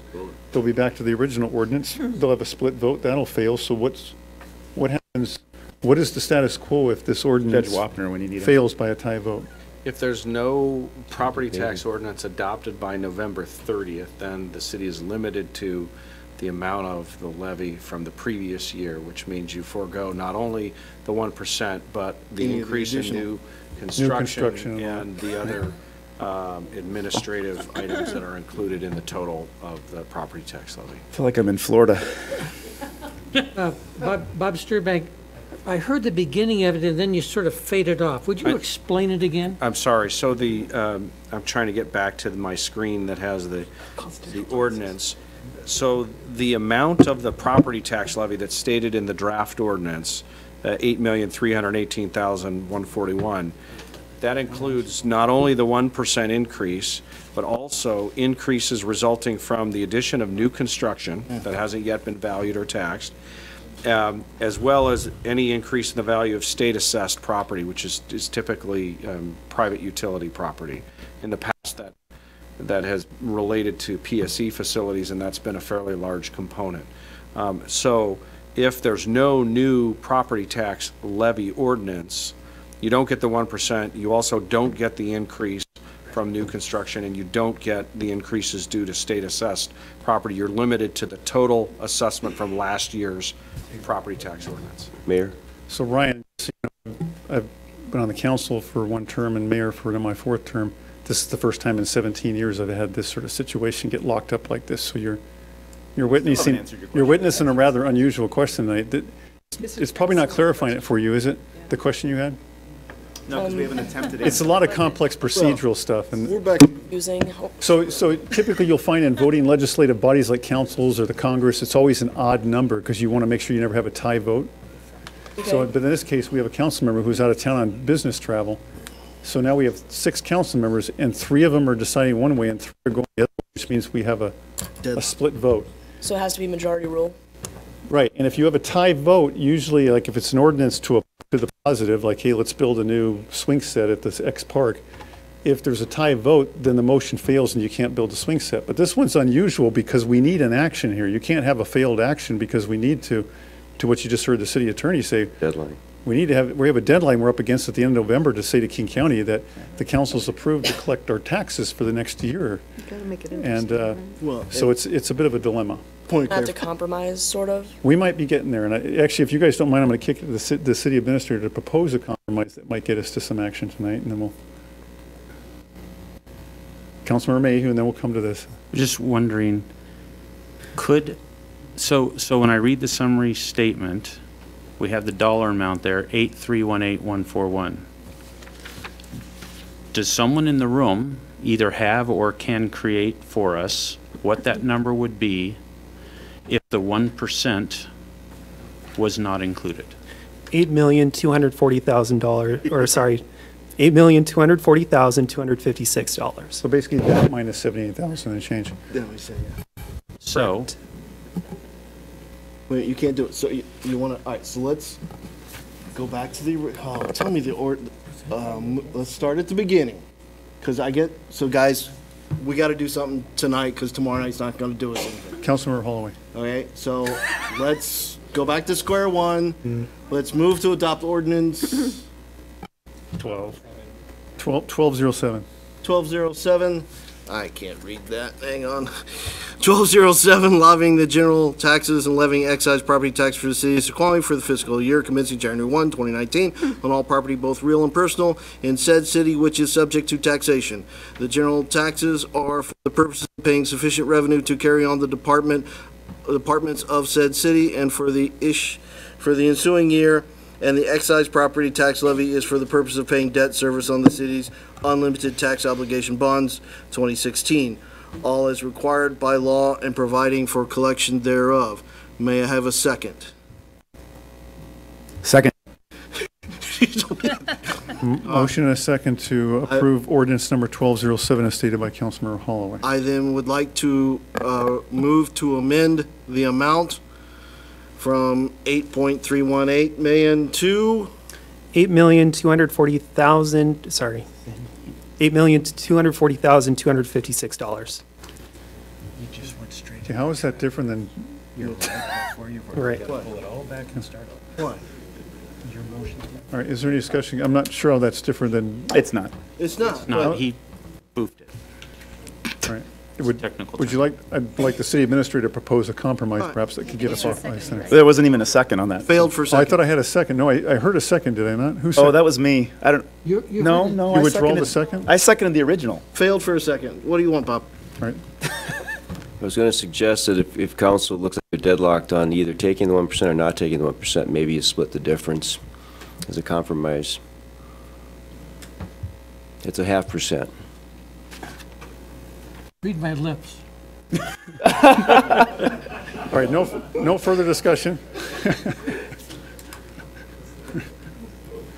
All right, Councilmember Sunwall and then Councilmember Mayhew.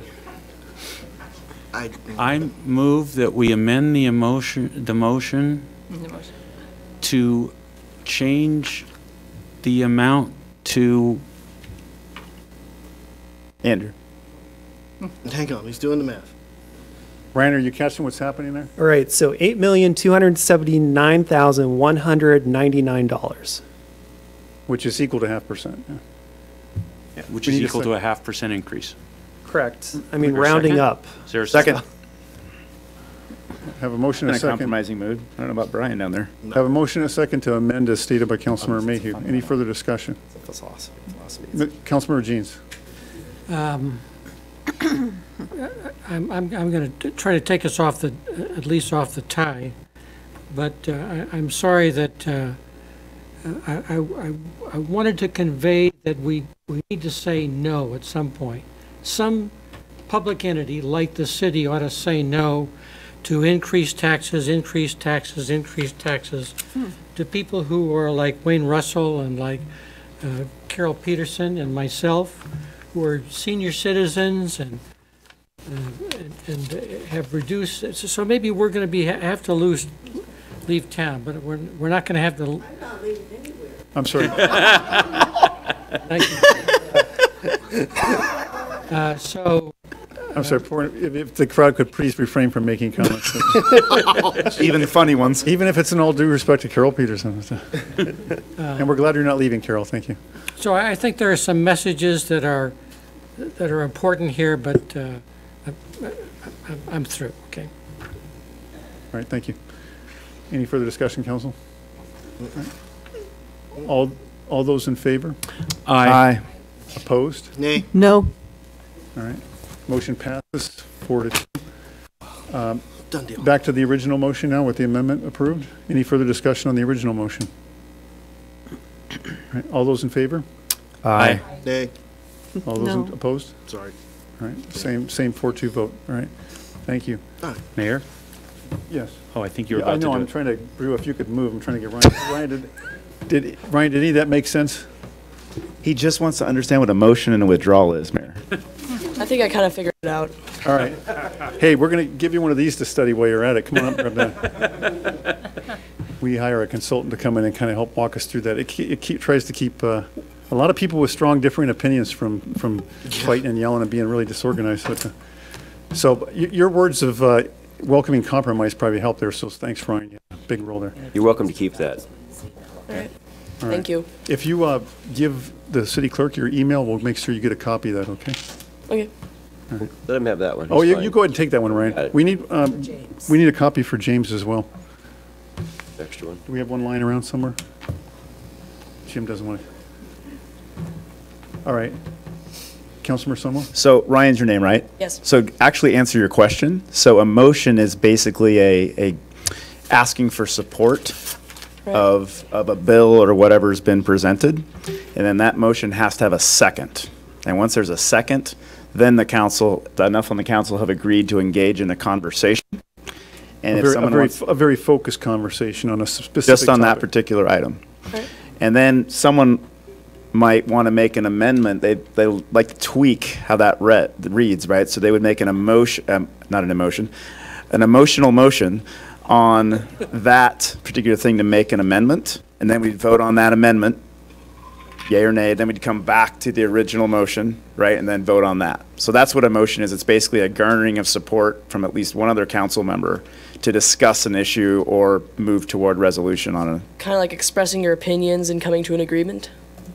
Well, sometimes we come to an agreement.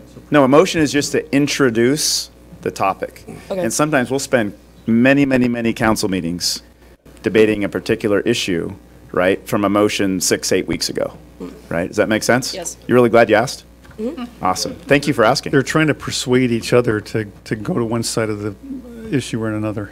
But also understand, in presidential election, whatever, democracy is, Messy. well, at times, not consensus. So as you saw here, it was 4-2, majority moves it forward, but, you know, very few decisions in life are black and white. So you see the gray here, at least 7 shades of gray take effect. Glad you went with 7. So one of the things you should try this at home and see if it works with mom and dad, like to introduce motions. Just see if that works. Serious, huh? Wish you luck with that. It'll come in handy when you get old enough to drive. Or a teenager. But All right, thanks, Thank you, Ryan. Great support. Thank you, Brian. Good question. All right, so Councilmember Holloway, I would suggest for the sake of time tonight, perhaps we can make sure tomorrow night to carve out some time to, now that that motion's been made, and we have clear direction, we have to at least look at cutting half of that 78,000 out. So we'll come with some suggestions and ideas of how to carve out the other half of that percent. But if you have some ideas on how you would address that, not just for 1 year, but for multiple years, unless you're sincere about bringing that 0.5% my bank. contention is, you can take it out of reserves for 2 years, and the pill on the Salish in 2021 wipes it out. It doesn't for the next 10 or 20 years. So, The pill in essence is an increase. We'll come back with some pick ideas, up the Mayor. debate tomorrow. Moving on. All right. Moving on to Agenda Bill 18132, ordinance certifying an increase in the general taxes for the city of Snoqualmie for the fiscal year commencing January 1st, 2019 on all property, both real and personal, in said city, which is subject to taxation. The general taxes are for the purpose of paying sufficient revenue to carry on the departments of said city for the ensuing year. Again, this was introduced on October 22nd, is ready for action tonight. Move to adopt ordinance 1208. 1208, certifying an increase in the general taxes for the city of Snoqualmie for the fiscal year commencing January 1, 2019 on all property, both real and personal, in said city which is subject to taxation. The general taxes are for the purpose of paying sufficient revenue to carry on the departments of the said city for the ensuing year. May I have a second? Second.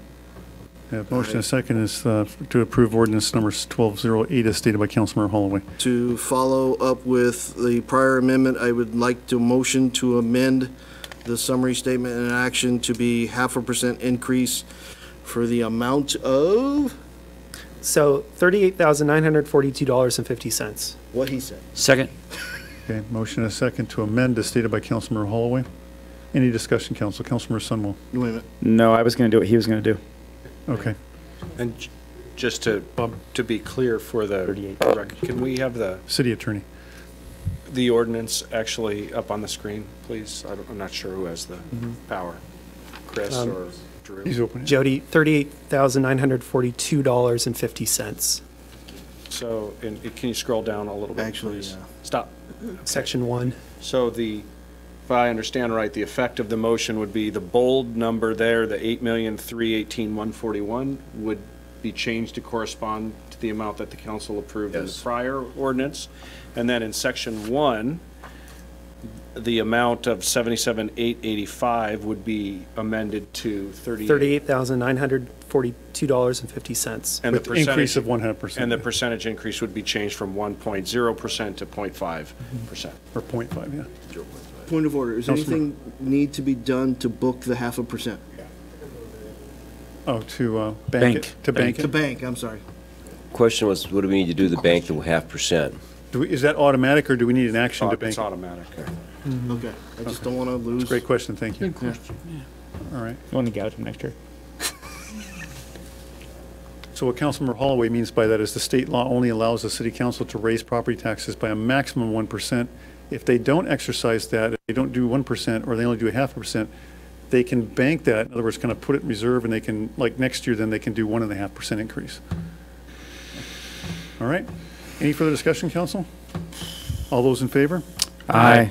Opposed? Nay. No. All right. Amendment passes 4-2. No, it didn't. No, it No, it didn't. didn't. Oh, now I'm really confused. Wait. I had 4 aye votes.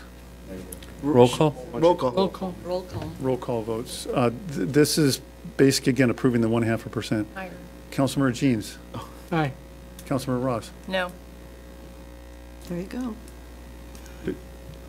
This is identical to the prior ordinance. I'm not sure if you're understanding correctly or not. This is merely motion to agree to what we did on the last ordinance. That's true. It's the same at 0.5%. She wants her full percent. But when am I, right, and so does this mean it falls? It dies then? We're going to end up with a split vote, and then we won't have, will you explain it, attorney? Well, for reasons I can't explain, the legislature requires that you adopt 2 ordinances. One is your regular property tax levy ordinance, which is the preceding ordinance, 1207, I believe, and a separate ordinance that states the percentage increase from the prior year that was included in your previous ordinance. So the ordinance that you just approved included a 0.5% increase. The law requires that we then adopt a second ordinance that says the amount of the increase was 0.5%. I can't explain why we have to say it twice, other than that the legislature requires you to do that. Hey, Council, I'm kind of breaking procedure a little bit. I mean, we were in the middle of a vote, and I paused. I only did that because this is very unique in that I'm seeing this going quickly toward a tie, which in which case it's going to crash. I guess point of order, I did not understand the final vote on that, so I do want to change it to yes. Okay. Thank you. So we have a no and a yes. Councilmember Holloway? No. Councilmember Mayhew? Yes. Councilmember Sunwell? Yes. Councilmember Shepherd? No. Okay. Amendment passes on a 4-2 vote. Now we're back to the original motion. Is there any further debate with the amendment of the reduction of the to a 1.5%? Any further discussion or debate? All right. All those in favor? Aye. Aye. Opposed? No. Okay, ordinance passes on a 4-2 vote. All right, with that, we will move on to Agenda Bill 143, ordinance adopting the 2019 and 2020 biennium budget. This was introduced on the 13th of November, and the actions will be determined, yet to be determined. So we'll continue with further deliberations tomorrow night. I think you've already read this into the record, have you not, Councilmember Holloway? Yes, it was done All on right. the 13th. So if, unless there's anything else, we'll just move on to Agenda Bill 18150, ordinance amending sections 5.04.015 and 5.04.030, section, is that L? Of the Snoqualmie Municipal Code to adopt the revised model business license definition of engaging a business and set a threshold below which no fee is required to obtain a business license. This was introduced, this is only for introduction tonight, so if you could just read in the summary statement, please. This agenda bill would adopt an ordinance that adopts model business license ordinance provisions. The new provisions are to be adopted by January 1st, 2019, pursuant to legislative changes adopted in 2017 in RCW 35.90.080. Okay, again, this is for future action, first meeting in December. Any discussion at this time or questions? Councilmember Jeans? So this ordinance, I think, will be sort of a surprise and shock to many people who live in Snoqualmie, who work out of their houses and have gone on through living here and elsewhere, that they've never paid these kinds of things. So I would like to have either a clarification as to how we can bring this particularly to the attention of the public who might not be following the city's website, to make the general public more aware of this. So what do we do normally, and can we do more? For those who currently have registered or applied for or received a business and occupations license, they'll be notified. We have that group. For those who have not currently submitted an application and or received a business license, we'll have to obviously put information out there. But they should be well aware that there's a state business and occupations license. There's also a city business and occupations license. So those folks who are going to suggest they're not aware of that, it's probably because they haven't been necessarily following the law. And we'll have to make sure that we can inform them of such. But we do have some home-based businesses clearly that may not meet the threshold. And I believe the threshold, we set it at, I think, $2,000. Mm-hmm. Yeah, so it... Councilmember Sunwell. So my understanding is that what we are doing is we're requiring everyone who operates a business where there's gross revenues on an annual basis of $2,000 or more, that they have to apply for a business license. That business license might cost them $0, right, based on some criteria set forth, right? Mm-hmm. But we at least need to have them registered and understand that that business is going on inside the city. That's point number one. Is that correct so far? Correct. Okay. Right. Although it's without regard to the gross revenue. So even if it's lower than $2,000 annually, okay, they still have to get one. It may be $0, but they still have to get the license. So and then is it then required that B&O tax is paid? Is that also a nuance to this? No, the threshold for B&O tax payment is $20,000 annually, $5,000 a quarter. And that's by state statute or by city ordinance? State statute, yeah. Okay. Because our ordinance has so what is the $2,000 thing? That's the threshold for payment of a license fee. Gotcha. Okay. The city's current ordinance prior to this change sets the license fee on a graduated basis depending on the number of employees in the business. Yeah. And this is a result of a model change called for by the legislature, and that was crafted by the representatives of the Association of Washington Cities in conjunction with the Association of Washington Businesses. Councilmember Shepherd, and then Councilmember Jeans. So how does enforcement look for this provision? We're actually looking at increased enforcement to begin with. That's just something that the city has not, frankly, invested a lot in the past few years, just because of staffing levels and whatnot. So our department's actually looking at some items to just increase enforcement and education as well. And part of that might be contracting out with an outside firm that does contingency fee based, collection of revenues if that happened on B&O, for example. But we definitely put some information on the website regarding the changes to the business license itself. Councilmember Mayhew. Just as was explained to us in the F&A committee, correct me if I misunderstood it, the city currently has adopted the model ordinance as it was laid out prior to the state legislature's action in 2017, and that the only modifications we're making in this ordinance are those minimum required by the legislature, and we're just implementing those requirements. So we're going to continue to be in a model ordinance status. So this is something we're required to do by the legislature, and so we're doing it. That's correct. Okay. Any further discussion, council? All right. Again, this is just for introduction tonight. We'll be back for action on the 10th, or possible action. All right, with that, we're moving on Agenda Bill 18149, ordinance amending Ordinance 1199, modifying the 2018 budget. This was introduced on the 26th, or I'm sorry, it's being introduced tonight. We'll be ready for action the first meeting of December. So Councilmember Hall, if you could just read the summary statement in.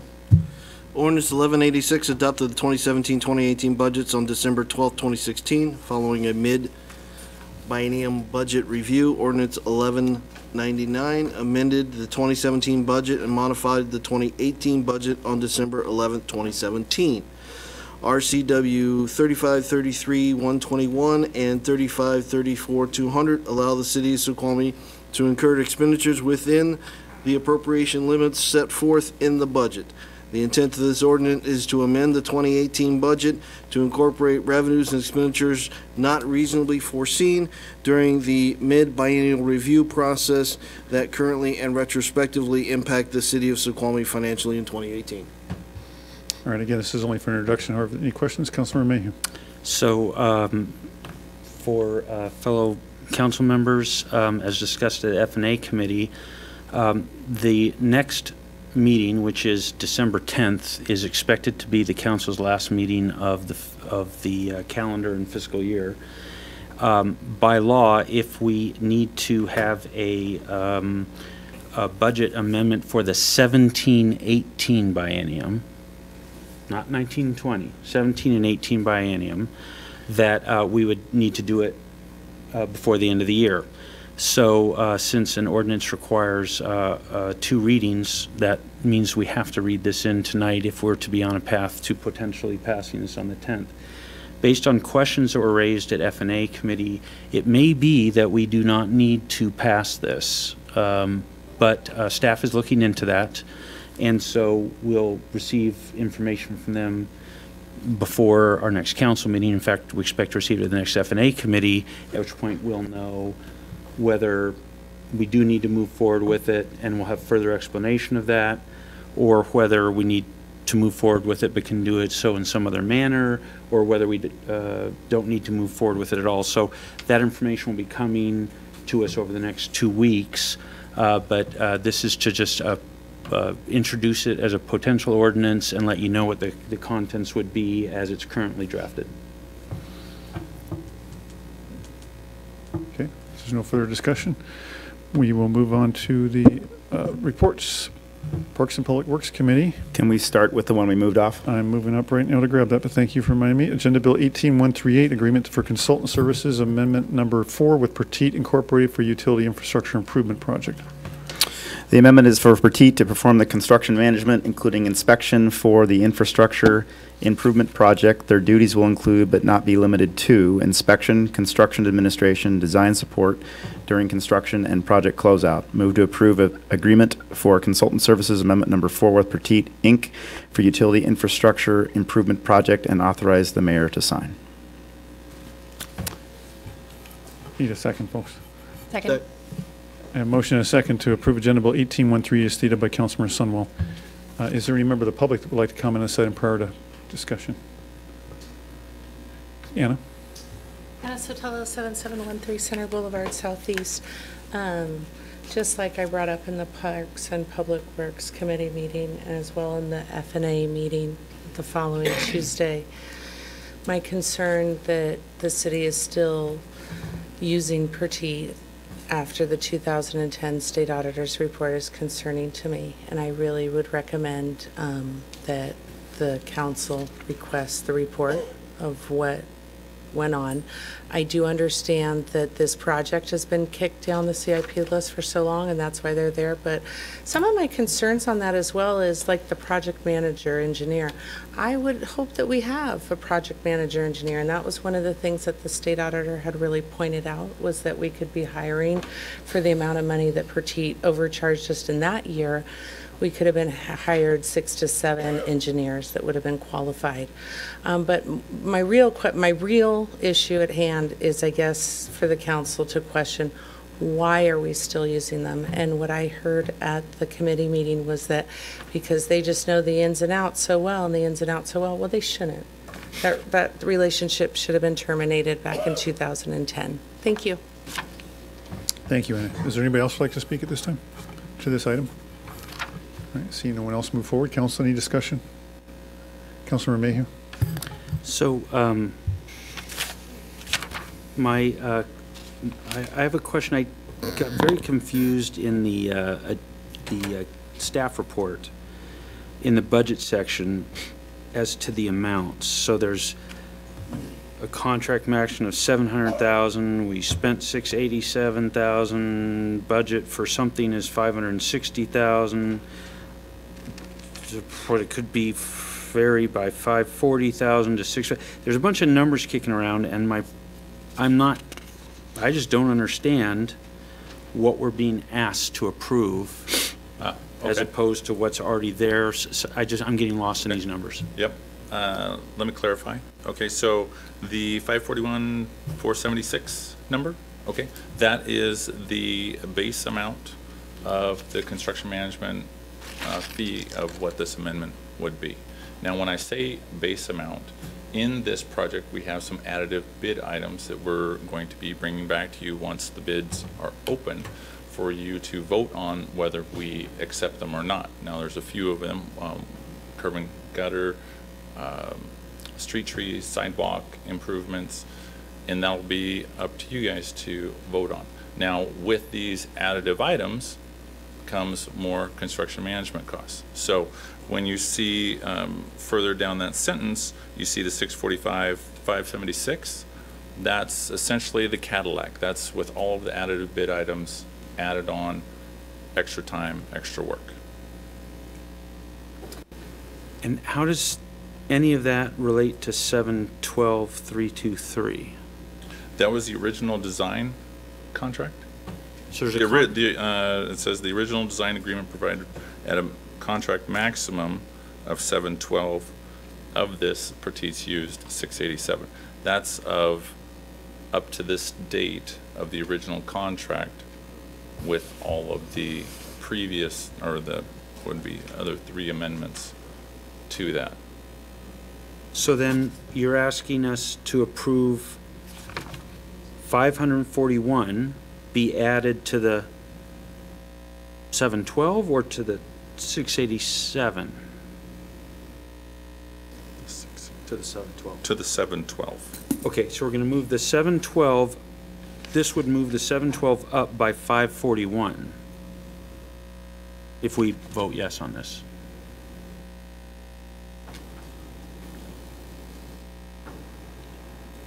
Up by 541.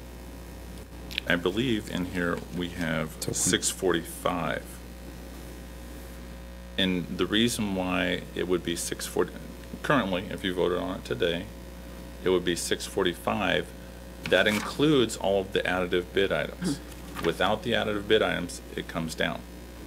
So we're approving. That's what the, I'm sorry, that's what the fee schedule in the back defines. Okay, so just on the, if you look up on the page there, it says that says budget 565,351. So that's not the amount we're approving. We're approving 645, 568? Okay. That number is what is currently budgeted for the construction management of this project. Wait, back up. Which number? Councilmember, The Councilmember 565? 565 That says is- budget? Sorry, Councilmember Holloway, we have two others that are waiting in line. No, I'm sorry, it was just clarification. Yeah. Sorry, so I was just trying to, so the Okay. now I'm confused about the 712 again. Okay, the 712, let's start over. The 712 is what Petit is currently contracted, total maximum amount that they're contracted. For this project or for multiple projects? For the design aspect of this project, which has changed scope a few different times. The 687 is what they have spent to date. Okay. Now, the next part, the budget for the construction management, which is here, is the 565. Now, you'll see that the base fee that Petit has here, or that we have here, is the 541. That's below the current budget. So, the reason why I'm bringing this up is because if we start adding the additive bid items, which again we'll bring to you after it's opened, project's open, then this is going to be something that you'll have to consider later with the fee going up for the construction management. And I'll talk about that when we get to that. All right, so 712 plus 645 equals 1.357. Correct. And the budget right now is 565, so we'd be approving something that is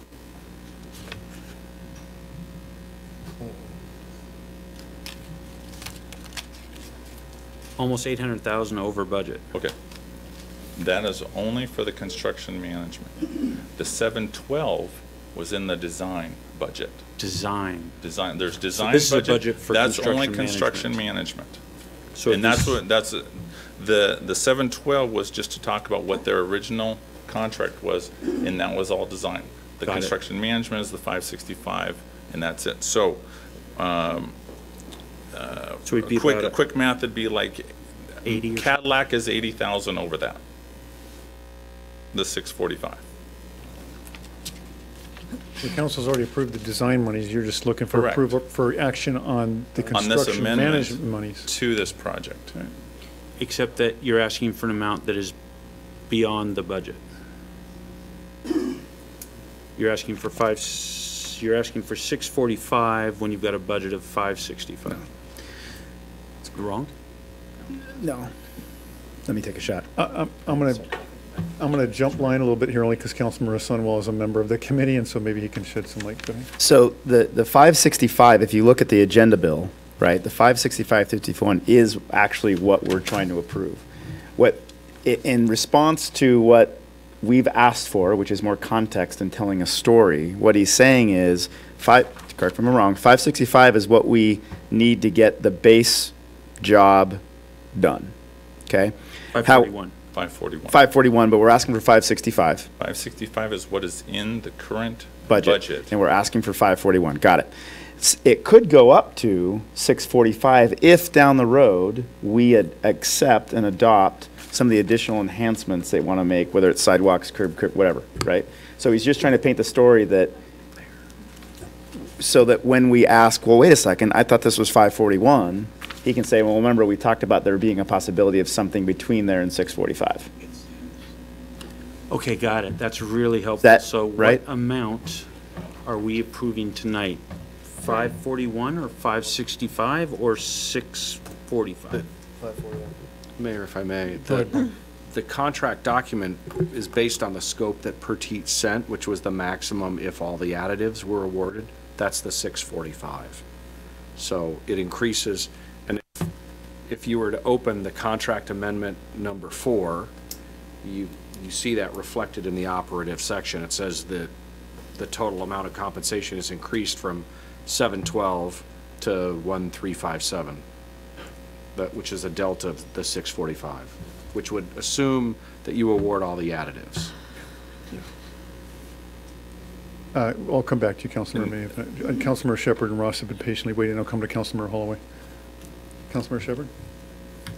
565 is not an additional amount, it's a total amount? The part has already been approved? The budget part, yeah, yes. So- What you're being asked tonight is approval of the amendment to the contract. And what's the delta for the amendment? What was the cost differential? It's the 645, 80,000. 80,000 Yeah, is what but- we're trying to approve now. 645,080 is the delta. From the original 712 would take it to a maximum of 1,357,000. Because you would be adding construction management to what was originally a design contract. So have we looked to see if we can do this with another agency other than Petite? That is a great question. And as I mentioned before, the scope has changed a number of times on this particular project. Staff have changed. The project management has changed a number of times. At least, I think I'm the 5th on this project. Now, the goal for us as project engineers is to, in our eyes, do what's best for the city. Nobody knows this particular project better than Petite does. They've been there every step of the way. I don't think anybody in the city has been with this project more than a year or so. Okay, so my, what I'm hearing is we have an absence of tribal knowledge of what's been going on with some of these large projects. No, just this particular one. This is our only issue? Well, I mean, this is the project that we're discussing. Okay, so I think citywide, though, Petite is just, we're so dependent on them citywide, and I'm concerned that in general, we have a huge dependence on a sole source, which I don't think is healthy for the city. And I'd like to see the city work toward weaning themselves off of having just one contractor that does everything for us. Well, I'm... So, point of order, the Petite relationship has actually very little to do with this. And for the record, we discussed this in committee meeting. There are a lot of other companies that we use to do this, to do this type of work. Petite is by far not the only one. And we can have a conversation about whether we use Petite ever again, but it doesn't have anything to do with AB 18138. Okay, so we haven't done a competitive bid for this contract, for this addition or change? We're not allowed to do We don't that. bid Yeah, for it would, engineering services. it would be an RFQ for engineering services. Okay, so we haven't done an RFQ? No.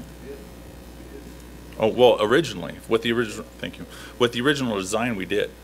And within that RFQ, 4 cases, I would say, similar to this, where project engineers have changed, quite frankly, on a regular basis, unfortunately, whether it be through people leaving, retiring, whatnot.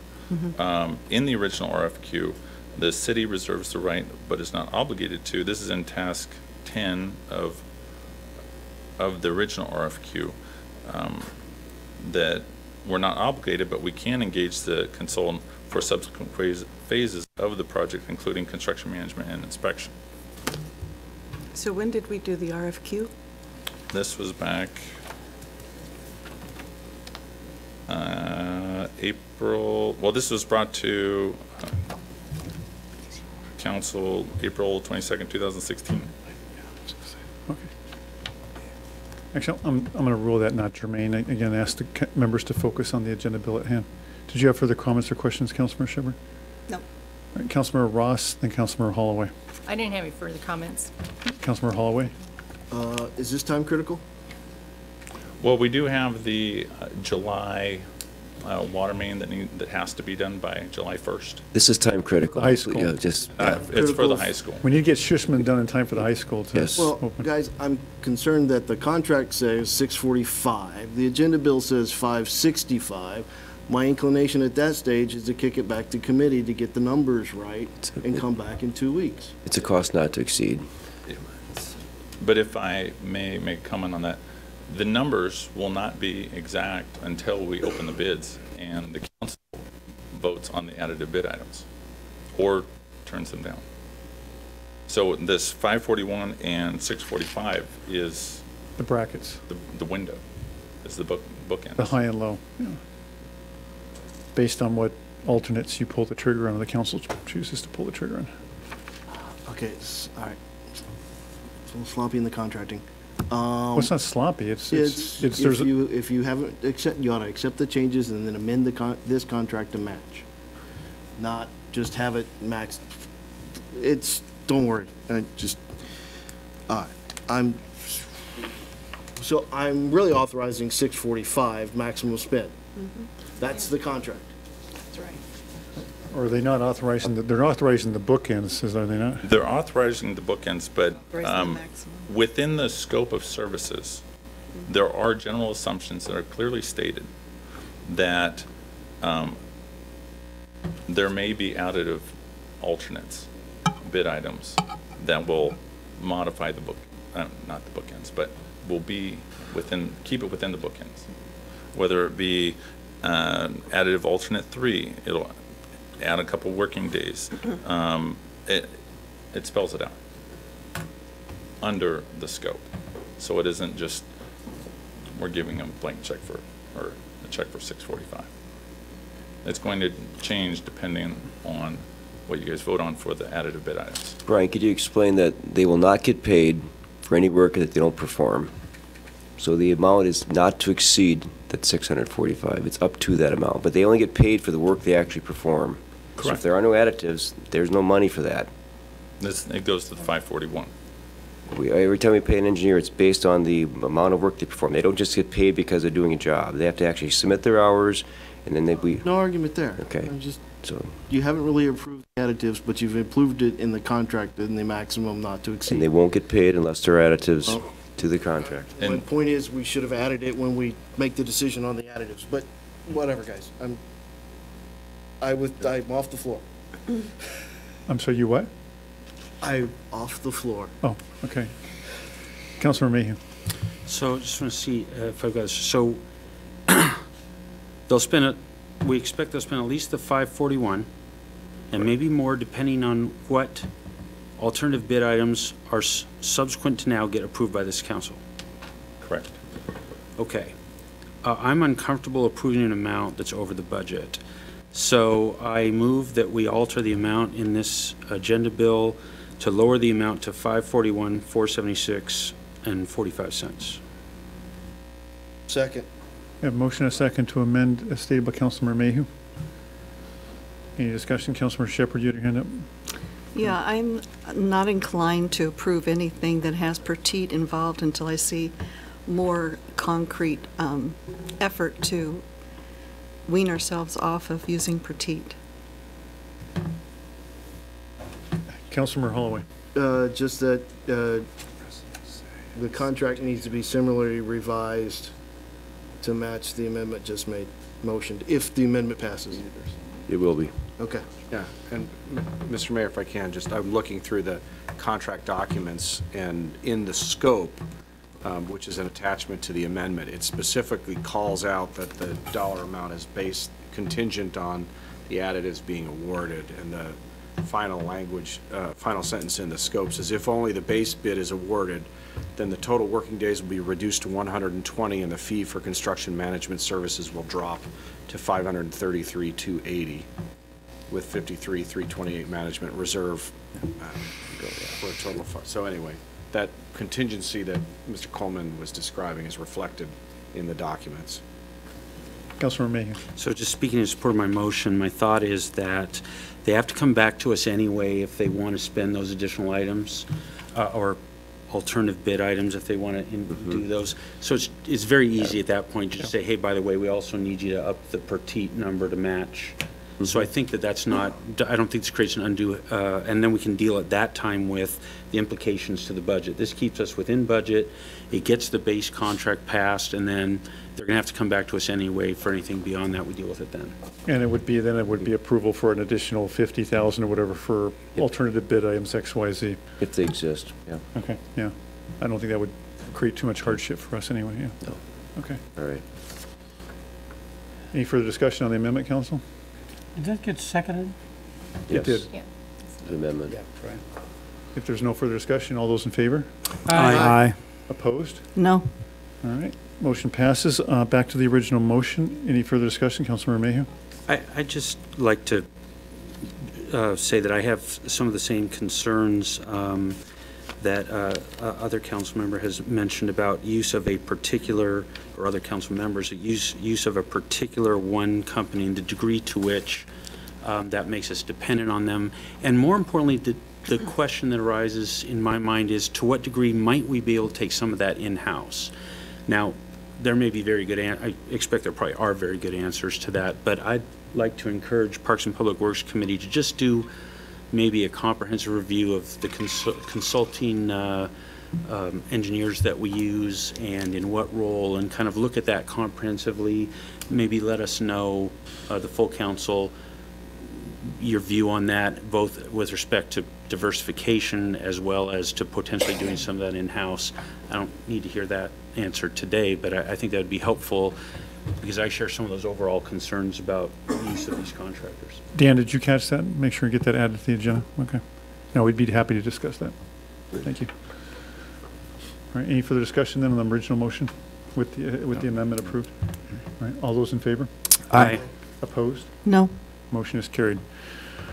All right, with that, we move to Agenda Bill 18145, Aspect Consulting Change Order Number 1, Canyon Spring Slope Repair. And I think we have a, oh, I'm sorry, go ahead and put the motion Hold on on, the I floor. pushed the wrong one. Canyon Springs is a critical water source for the city, generating approximately 1,500 acre-feet per year of drinking water. A landslide occurred in mid-November 2017 that triggered emergency action to stabilize the slope and prevent failure of the water line. The contractor needed approximately 7 additional weeks to complete the work due to difficult site conditions. This resulted in more time for Aspect Consulting to complete construction, oversight, and inspection. The emergency project will require a budget amendment for additional services. During construction, Aspect Consulting requests a budget supplement of $16,753.00. Move to approve Aspect Consulting change order number 1, Canyon Spring Slope Repair, and authorize the mayor to sign. Second. We have a motion and a second to approve Agenda Bill, 18145 as stated by Councilmember Sunwell. Any member of the public like to comment on this item prior to action? Seeing no one move forward, any discussion, Council? Councilmember Sunwell? Yeah, so this, just to put this in context, the next one we go about is very similar, same project, just different contractor. Basically, and I don't have the numbers memorized here, I don't know if Todd's still here, but the Canyon Springs project came in, so the contractor that we used came in way below the next lowest bidder. And even with these additional costs are still, I can't remember the number, $460,000 less than that second bidder would have done. Basically, they weren't able to complete some of the work using a technique that they wanted to, and so they needed to come in and finish that up. And my understanding is that we aren't probably paying the full costs of what that did. This was a kind of a partnership. Hey, it took us more. This work was done. I'm not going to say it was halvesies, but can we go in and kind of make this work? And given the great work that your team did on getting this, it seemed very much like the right thing to do. And frankly, the work was done, so we'd be hard pressed to withhold it. But again, the overall picture I want to paint is we came in still after this more than $400,000 under what the next bidder would have done, and there's no telling that they wouldn't have needed similar cost overruns as well. So that's just a little bit additional context. And the same thing applies, we'll have to do it separately, but the same thing applies for AB 18146 with GSI, who was actually the ones who did the actual work. So same explanation for them. Councilmember Ross. So can you maybe give us an overview on the project? Is it complete? When will it be complete? I'm glad you asked that. I actually have a slideshow. So, as I think last time I was here was back in January, and kind of when we were asking to get this start, we had gotten bids, and we were moving forward at that time. And so now that we were finished with construction, we just finished last week, I thought now would be a really good time to give you guys kind of an update on where we're at, you know, post-construction and moving into our final closeout. A great introduction, by the way. That was. I apologize for calling you Todd. That's okay. That's unforgivable. That's all right. As it says, I'm Jeff Hamlin. I'm one of your project engineers here. I'm going to quickly, I'll go through this. I can do probably 10 minutes just to kind of give you guys an update on this. Just a reminder of where we're talking about the springs. This is North Fork of the Snoqualmie River, sorry. Ernie's Grove down here, if you're aware, there's this rather difficult access way. That is our trail up to the site, which is right here. That's where the slide was, and that's where the spring is. It's a tricky site. We knew it was tricky. We had actually brought contractors up there to look at it to make sure that they were comfortable doing this. This is one of the reasons why we had helicopter access in there. We put it in the contract just in case they needed to use it because we were concerned about that access way in there. Just to recap quickly on the slide, back in November last year, about a year ago, we had lost a fairly significant portion of this slope during a heavy rainfall event. Slide area is fairly good size. You can see it's about 150 feet wide across by about 90 feet high. The pipe, the pipe itself is right up here, right at the top of that scarp, about 6 feet back from that active face. So we knew that we were going to lose that pipe within a year or two, maybe 3 if we were lucky. It would last that long. So we knew it was going to happen soon. Being a critical water source, we knew we had to do something about it. I think council agreed, and we moved forward. I can go real quickly through recap the events. Back in December, council approved emergency task order with Aspect Consulting to do a quick an assessment of the slide area. By a month later, January, they came back with their initial assessment with recommendations. We moved forward in February. Jeff, for the sake of time, if someone's watching this on a video, they can pause it and read it all? Sure. These guys are all familiar, so maybe we could just keep. Okay. Yeah. All right. No reason to go through all that then. Just kind of wanted to show you why it took us a year to get it done, but we did actually get a pretty good, significant project done in a year, and that was pretty good pace for something like this. A real quick recap on the design, about 170 soil nails, about 8 feet on center, embedded 19 feet at a 15-degree angle. The whole idea is that we're putting a whole bunch of nails into this embankment, and we're grouting them in there, and then we're putting this high tensile strength mesh over the top of it to basically strap it all down and hold it in. Some of the equipment they used kind of get you know about what we were dealing with. We had this very difficult staging area. You can see it's rather small. It looks, maybe it doesn't look that small here, but for a construction area that was very, very tight. That was where they had to do all of their operations from. The slope is just beyond that little skid steer sitting up there. Here's a picture of this of the Teco mesh with a nail and what's called a spike plate, which is what holds it to the embankment.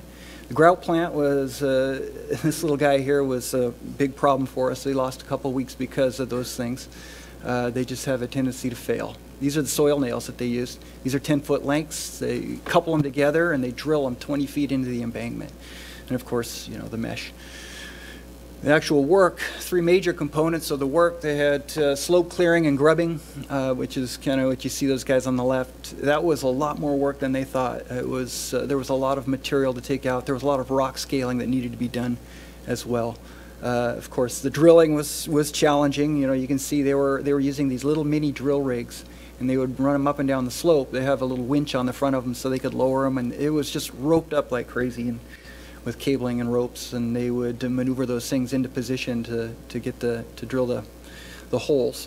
And then the mesh installation, which was a significant component of it, where these guys literally had to scale up and down and strap it all down. Look, a few before and after pictures for you. We have, you know, you've seen the before. The after, you can see what it looks like looks like chain link fence, just basically draped over it and then tensioned down onto the slope. But it looks pretty good. It's clean. They did a really good job on the cleanup. Construction challenges, and this kind of relates directly to why the additional cost came into it. One, very difficult access to the site in two ways. One is that long road that goes up to it, which was difficult to maneuver. They had to use those little club cars, and we didn't allow them to take trucks or dump trucks or even any large pieces of equipment up there. They had to keep everything with soft tracked vehicles. So that was an agreement that we made with the property owner. He wanted it to be as low impact as possible. And then, of course, down here at the entrance, it was very challenging. It was kind of small. It was quite a ways away. It got really muddy there at the end after it started raining, and we had large trucks that destroyed this gate and fence, and they got stuck out in the mud, and it just became a big challenge. Clearing and grubbing was more anticipated. The soil conditions was probably the biggest impact to the project. They had bid it, assuming that these holes would remain open. They could drill it and leave these holes open. And this company, GSI, is a very good contractor, and they were confident that they could do it on this slope. They're thinking that the material was solid enough that they could drill into it and leave that hole open, and then drive the nail in and fill it up with grout. Well, it turns out that there was enough cobbles and boulders in there that when they would hit a boulder or a cobble, it would vibrate the ground so much that it would just collapse the hole. So they tried multiple different ways of doing it. They ran casing down with it. They tried drilling with water, with air. Eventually they had to drill with grout, which was good in a way because it gave us more solid nails, but bad in that it cost them a lot more time and a lot more money. Progress was slow. They used 3 times more grout, and it made a big mess that they had to remove all of that grout out of there. And you can see this picture right here.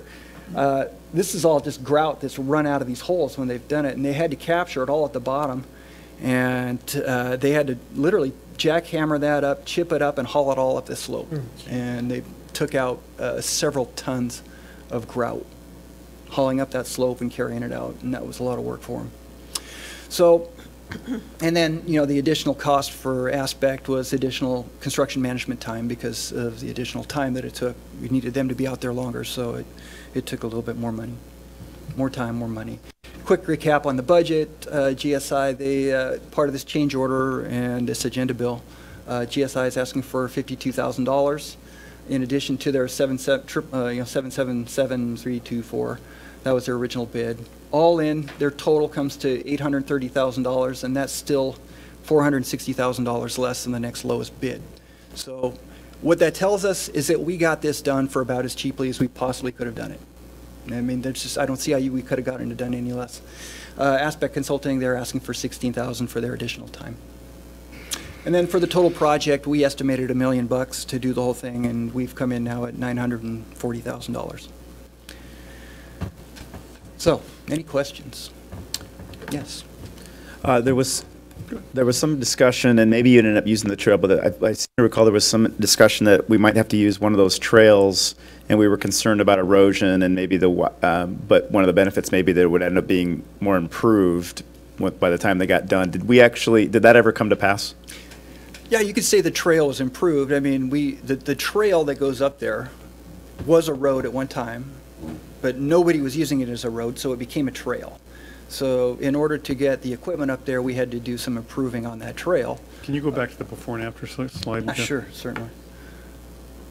The road basically slid away at one point, and the trail was a little more than a... Yeah, at the so site you can see the trail in the upper right-hand corner.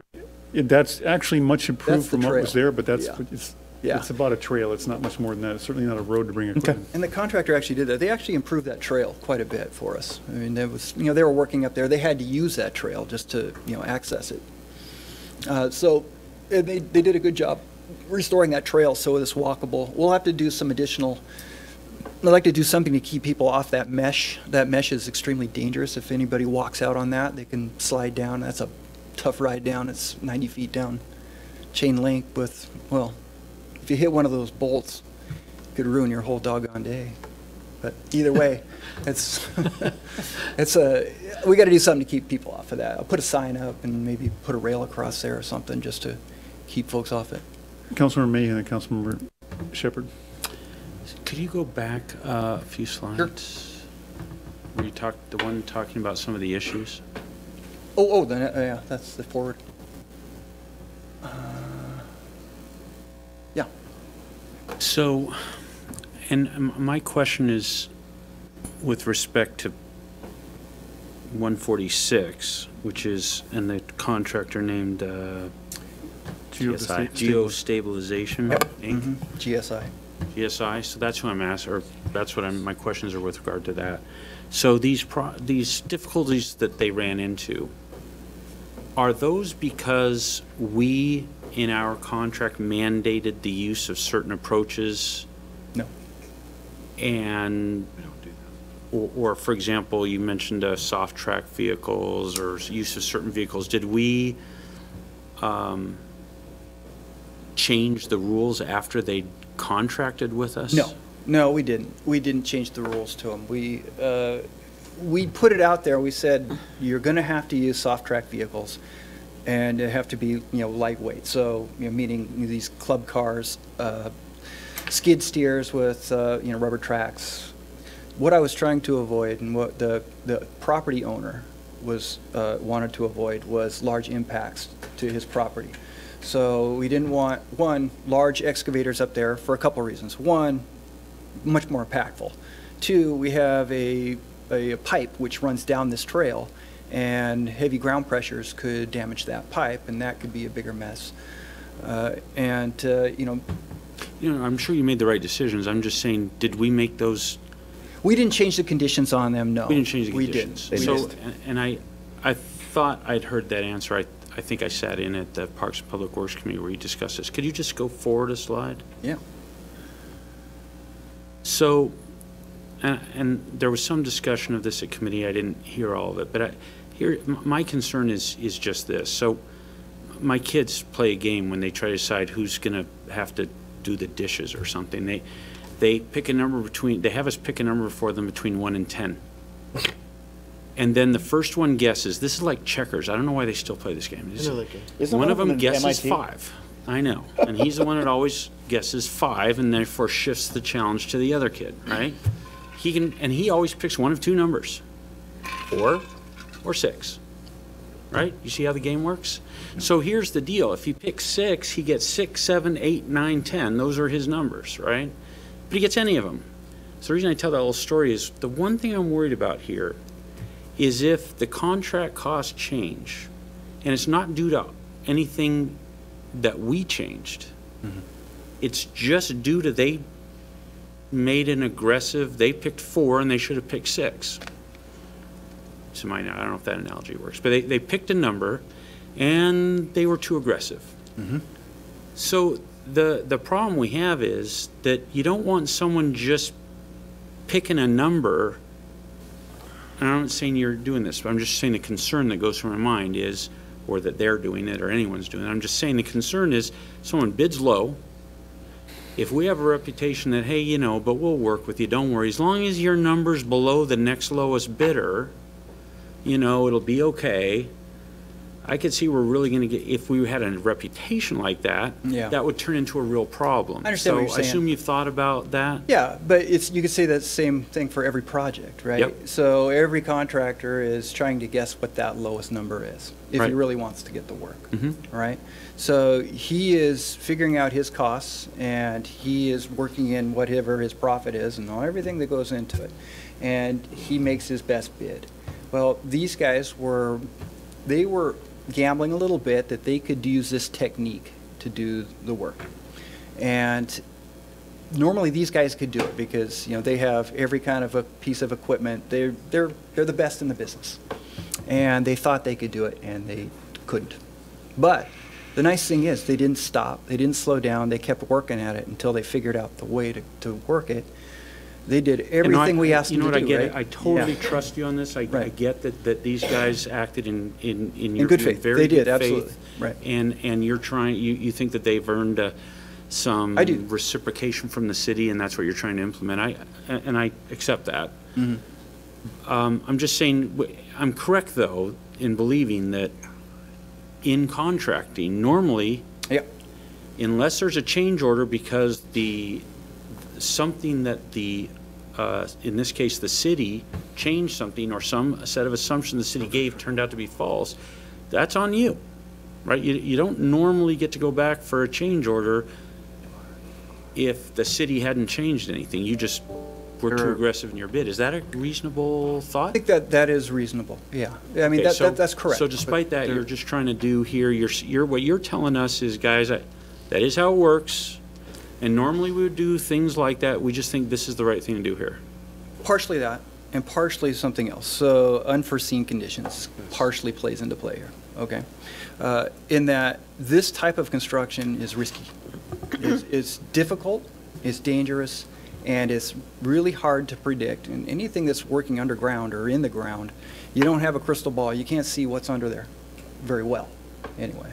And so we had done some work around there to kind of define the materials that they were going to be working with, and they felt confident that they could do it in this method. And they took a risk, and it didn't work. They lost, right?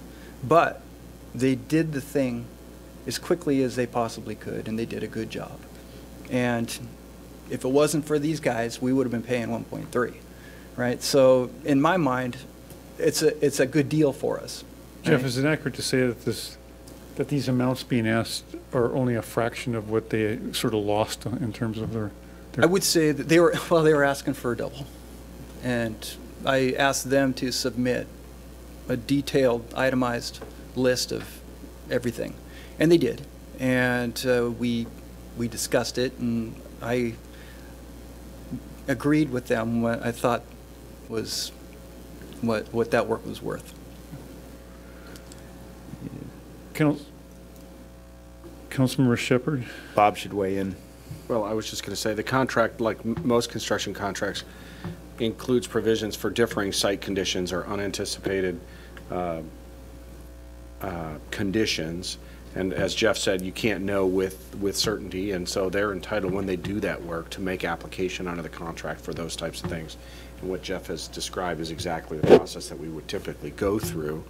In other cases where we have refused to make those payments or have gone to litigation under the contract, it's been situations where the contractor has refused to provide the documentation as to their actual costs, labor, equipment, materials, et cetera, and just demanded a number that neither the city nor our outside construction manager or engineers could justify, and that's where we've come to loggerheads and said, no, we're not going to pay. But we're not always in a position of saying, hey, you gambled, you lost, too bad, you did the extra work, but we're not going to pay you anything. We're not always able to do that. And they didn't stop when they knew they were going to lose money, right? They didn't say, we're not working anymore until we get agreement that you're going to pay us, right? Councilmember Shepherd? Okay, so I've got a couple of questions. First one is, how long do you think that the work will survive? I know we had some massive work done maybe around the 50s or so, back a while ago, as far as trying to keep the hillside from sliding. No, that's when the wood stave pipes were replaced with the iron. Yeah, with ductile iron. Right. So initially the pipe was constructed, I think, in 1950, 51. Right. That was a wood stave pipe. They came back in the middle 80s, 84, I think, and they installed this ductile iron pipe. Right. But there was some sliding in the past where they had to shore up the hillside in the past. There had been slides there before. Actually, I think the spring boxes were basically in need of service. They had some problems. So I think the project was to replace the pipe, but also to upgrade the spring boxes. And I think they even added a second spring box, or redid the spring box. So we didn't have a time in history where we had to kind of shore up the hillside in the past? Not really. No, I think when they replaced the pipe, it wasn't necessarily a slope stabilization effort as it was replacing it with a new pipe. And the new pipe is very much more robust than a wood stave pipe. It's class 52 ductile iron, which is almost bomb-proof. But that in itself is kind of a stabilization measure. But they also had gone in and built a new road to get all the way up to the springs. Unfortunately, that was Jeff, back when. I want us to stay on topic. It's just, I think you answered the question. Can you answer the second part, and then we can move on? Anticipated life of the fencing. Oh, yeah. Or what was currently done? 50 years. All right, thank you. Okay. Councilmember Ross and Councilmember Holloway. So I did the original bid, and at one point you guys were talking about that you'd have to helicopter everything in. And so did the original bid include that, or was that an addition that you would have had to pay? Because it's nice that you're able to actually use the soft mobiles and haul the stuff in instead of helicoptering it. Right, right. So yes, it was included in the bid. Okay. Right. Which would have been expensive. Okay. Councilmember Holloway. So in Aspect Consulting, so in their letter, on September 27th, I take it there was a meeting, and they were verbally authorized to continue their observation, but a reduced level to cover only critical elements, which focused on proof of testing remaining soils. Had they exceeded their budget at that stage, their contract amount? No. No, they were right up against they were right at the end of their budget. And they said, we can't really keep going unless you authorize us, to continue. Okay, was there discussion at that stage of what the additional authorization was, the amount? I asked him about how much more he was going to need. So you verbally authorized 16,750. 14,000 is what I thought it was going to be, and it came to 16. And your budget authority at that stage was? I have zero. I don't think I had any budget authority. But I wasn't going to stop, so it didn't make any sense to say no. I mean, we couldn't continue to do the work without him, without the inspections. Your budget authority was zero. Correct. I'm concerned that there was verbal authorization of budget expenditures. It should have at least been done by the mayor, even though that exceeds the 10,000, but this was done 2 months ago, and the work completed a month ago, and the change request is coming now after the fact. Well, one, this is the first time hearing of that, but regardless, I don't know any contractor out there that would think that he would have the authority to make that call. I mean, I assume he assumed that he thought you had the authority to approve additional monies beyond the budget, did he? No. I mean, what was your representation to him, that I'll make a best effort to seek from the council or the mayor support for that? Or did you say, oh yeah, you're good to go? No, well, I mean, obviously you can't do that without council approval, but I just said, keep going and we'll work on it afterwards. So they went out on the ice, thinking that I could get the money. They understood they were going out on the ice. They understood, yeah. They went out with you making a commitment to try, but with no guarantee that they would get those additional monies. Yeah. Councilmember Sunwell and Councilmember Mayhew. So I want to make sure we're not doing any revisionist history on this. First of all, let me say we came in under budget, even with these things, so congratulations, that's awesome. But this is more of just a note to you, Mayor, and your administration, is that even in an emergency situation like that, we've got to have better hygiene around. If you're not in a position to, I mean, I don't know how Bob Sturbank feels about this, but if you're not in an actual advisory position where you can authorize money, it shouldn't even be given verbally. I don't even know what hygiene we're talking about, because I don't know the facts at this point. I have not had a chance to. Well, hold on. We just heard that he authorized them to spend more money than was budgeted.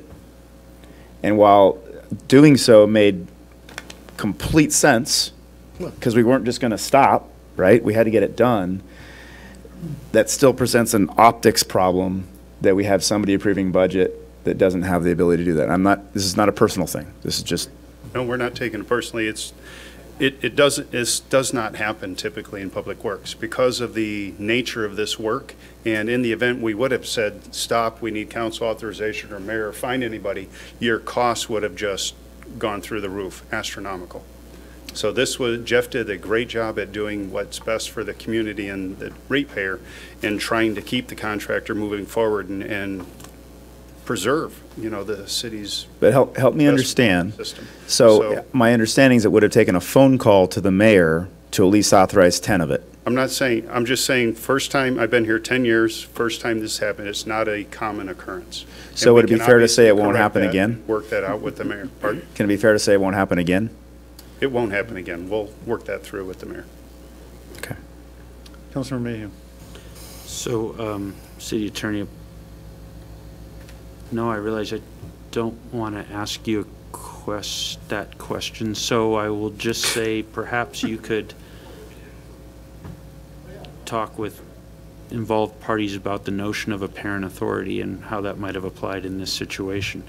And then I'll just leave it at that on that topic. But I think what might make sense, and maybe this could be fleshed out in Parks and Public Works Committee, but I think we're a bigger city now.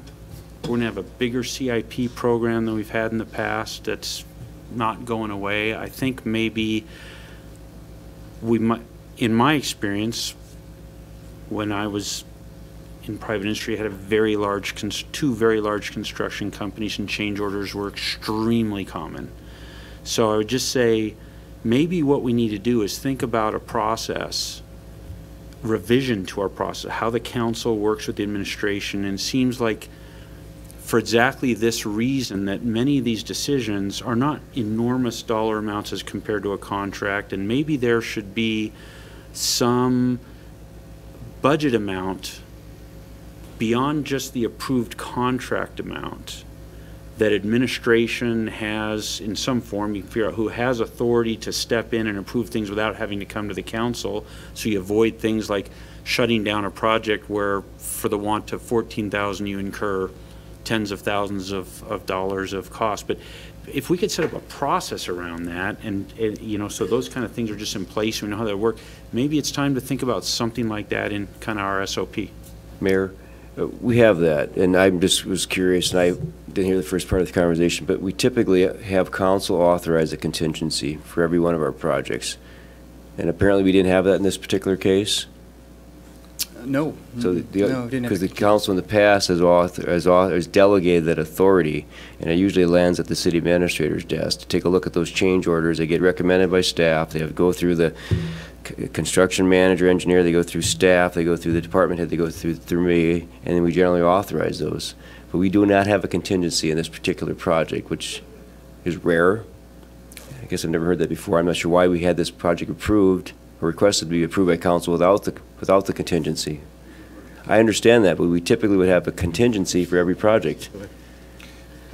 So maybe you could take that up at Parks and Public Works. We do have the process. We do have the program. It just got missed in this particular case. Bob. I was just going to say that the contingency change order approval process that the city administrator was describing is often a function of WashDOT grant awarded projects where they've got that as a required part of the process. Alternatively, in some of the construction management or the design contracts, such as the Petit amendment that the council was looking at earlier, there's what's called a management reserve provision in that, which functions like a contingency for the engineering.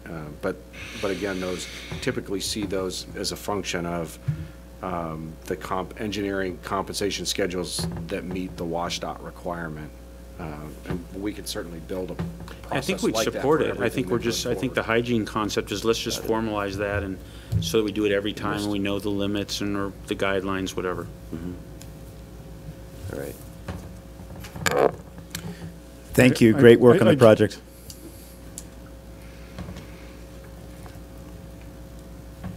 Never mind, I guess I'll refrain from the, I just find the hygiene terminology to be sometimes offensive to characterize staff's work in that respect. So. Please don't, didn't mean to be, please don't take it as sounds like offense. sounds like someone that never brushes their We'll teeth. pick a and different that's word. just, All we mean is a process. Except you for the know, just- wastewater projects, man. Let's. Yeah, I mean, we deserve the lumps on this. I will certainly be taking this up internally to make sure we tighten up the process this year, but I don't want to get lost, and I appreciate Councilmember Sunwall that you are recognizing that there was, let's not throw out the baby with the bathwater, there was great work done here. They brought it in under budget. It's a good story overall. He flosses weekly. He just missed a week. Just missed one day, yeah, one morning. Thank you. That's a good clarification. 9 out of 10 dentists agree. Oh, yeah. All right, so any further discussion on this item, Council? All right. All those in favor? Aye. Opposed? All right, motion carries. Agenda Bill 18146, Geostabilization Incorporated GSI Change Order Number 1, Canyon Springs Slope Repair. Canyon Springs is still a critical water source for the city, generating still approximately 1,500 acre-feet per year of drinking water. A landslide occurred in mid-November 17, I don't know if you heard, that triggered emergency action to stabilize the slope and prevent failure of the water line. The contractor encountered difficult site conditions during the course of their work, which resulted in significantly greater construction costs in this project. The emergency project will require a budget amendment for additional costs during construction. Geostabilization, Inc. requests a budget supplement of $52,550 to cover the cost overages. Move to approve a GSI change order number 1, Canyon Springs Slope Repair, and authorize the mayor to sign. Second. All right, motion and a second as stated by Councilmember Sunwall on Agenda Bill 18147. Is there any member of the public that would like to comment on this item prior to action? Seeing no one move forward, any discussion? All right. I do want to clarify that this Pertate was not involved in engineering this project. All right, thank you. All right, all those in favor? Aye. Aye. Opposed? Motion is carried. All right, with that, any other reports for Parks and Public Works Committee? No. All right, Community Development Committee reports. No report. Finance Administration Committee, Agenda Bill 18147, letter of agreement between the City of Snoqualmie, Washington, and the International Association of Firefighters, Local 2878 Canine Service Animal Program. And so, Chief, if you want to come up and... Who's reading this in? Oh, I'm sorry, please. That's what I was waiting for. Read the motion if you could. Please go ahead. Okay. The City of Snoqualmie Employer and the International Association of Firefighters Union Local 2878 Union have met and mutually agreed to the addition of a canine service animal program amendment to the 2018-2020 collective bargaining agreement. Move to approve an amendment to the 2018 to 2020 collective bargaining agreement between the City of Snoqualmie and the International Association of Firefighters Local 2878, adding a canine service animal program, and authorize the mayor to sign. Second. Motion is second to approve Agenda Bill 18147 as stated by Councilmember Mayhew.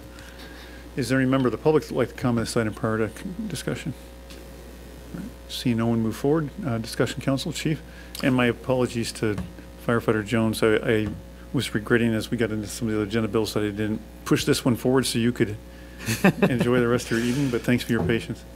Mark Carrera, Fire Chief, City of Snoqualmie. I'd like to introduce volunteer firefighter Lori Jones, and she's going to talk about the program. And when she's done, I can take any questions about the MOU or the LOA with the labor group.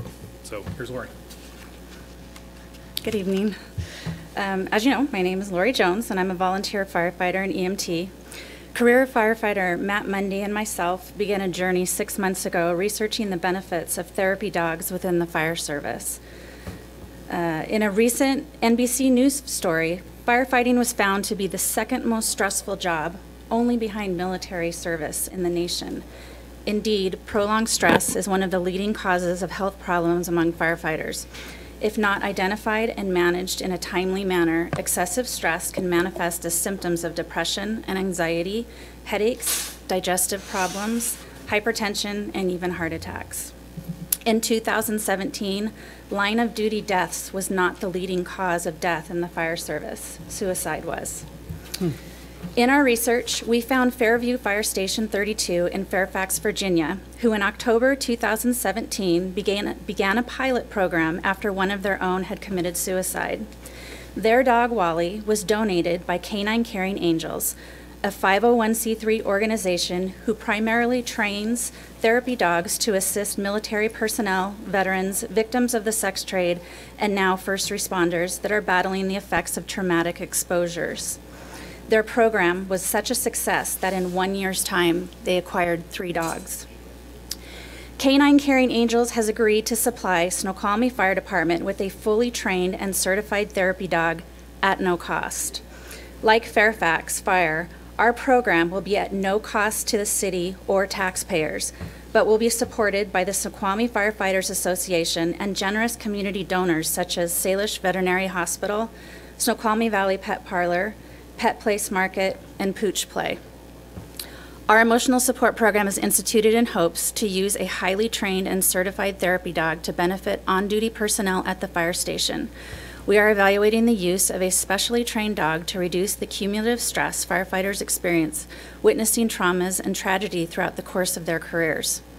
Our dog will be visible to the community through an online presence and at selected community events. Though trained specifically for the fire department, we want to offer our support to Snoqualmie police, city personnel, elected officials, and residents witness to traumatic events. Often families who experience tragedy find closure in coming to the fire department and talking to the personnel. How wonderful would it be to have an emotional support animal available to offer comfort? The station dog is not a mascot. The dog has been specifically trained by Canine Caring Angels in collaboration with selected Snoqualmie firefighters and volunteer fire and EMS personnel. The dog will live at the fire station 24 hours a day, 365 days a year with shift personnel. Each shift will have a designated trained handler who will be responsible for the dog's care. We're excited, with your support, to launch this pilot program, which will be the first of its kind on the West Coast. It is our hope that our fire department and the city of Snoqualmie can be a leader in this movement. Please enjoy this short video of Wally from Station 32. We are happy to answer any questions you may have at the conclusion. Firefighting is one of the most stressful jobs on the planet, but in Fairfax County, there is one firehouse taking a new approach to the mental health of the men and women who work there. Deborah Alfarone introduces us to their newest team member who's ready to serve. Can we get an exclusive with you? This is Wally. He's our newest member. Yes. And we love him. By the end of this story, even you will be less stressed. Trust me, this 11-month-old golden doodle named Wally has a way. Wally, come. All I know is when, every time I walk in the station, every firefighter is playing with this K9 and they're smiling and laughing and joking. And if that's what it does to these firefighters when they come off calls, it's worth it. In fact, it could be said that Wally may be saving lives, just as his brothers and sisters at Fairview Fire Station 32 do every day. The presence of a therapy dog reduces stress, reduces depression, and lowers blood pressure. Wally is the only certified therapy dog to live full-time at a firehouse in the country. Good boy. Good boy. That's a good boy. He has 2 handlers per shift, so they usually make sure that he gets fed in the morning and evening. Wally listens. He's well trained. Watch what happens when there's a call. Engine response. Just like the other firefighters, he knows he has a place to be. He's pretty laid back for a 11-month-old dog, and truthfully, he loves the fairer sex a lot more than men. The end. Deborah Alfarone, WUSA 9. All right, an organization called Caring Angels donated Wally to the firehouse. His food and health insurance have been donated too, so he doesn't cost taxpayers a thing, but he sure brings a lot of love and a lot of comfort to the firefighters. And again, the only therapy dog in the country in full-time in a fire station. As I understand, the dog's available for council budget meetings too. Yeah, right. That'd be good. Special request, certainly, yeah. We could have used him right here today with Matt gone. Lori made the same comment, actually. Will certainly be available if it's approved for the budget meetings. I can take any questions if you have any about the LOA. Councilmember Ross? So I'll state we reviewed this at the Public Safety Committee a couple weeks ago, and we're in full support of having a service animal, because we know that, on a daily basis our firefighters see, tragic events and go into dangerous situations. So if there's an animal that brings comfort to you and lowers your blood pressure, that would be great. Also, it's no cost to the city at all. So. Councilmember Sunwell. Shoot, what was my question? I can't remember. Anyway, thank you for your volunteer service to the city. That's very, very commendable, and enjoyed the speech you prepared. This seems obviously. Oh, I know what I was going to ask.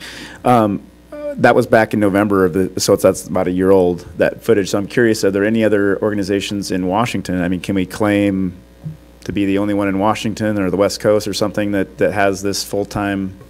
Yeah, we are not aware of any other departments in Washington State or on the West Coast that are taking this step towards it. I did a search earlier today, and the closest agency that I could find was in Utah that has a service animal living in the fire station.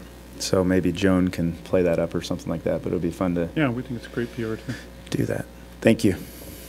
And they do have a program to retire when like a canine, when the dog reaches a certain age, that can be adopted by someone and bring a younger dog back into. Will you swear him in?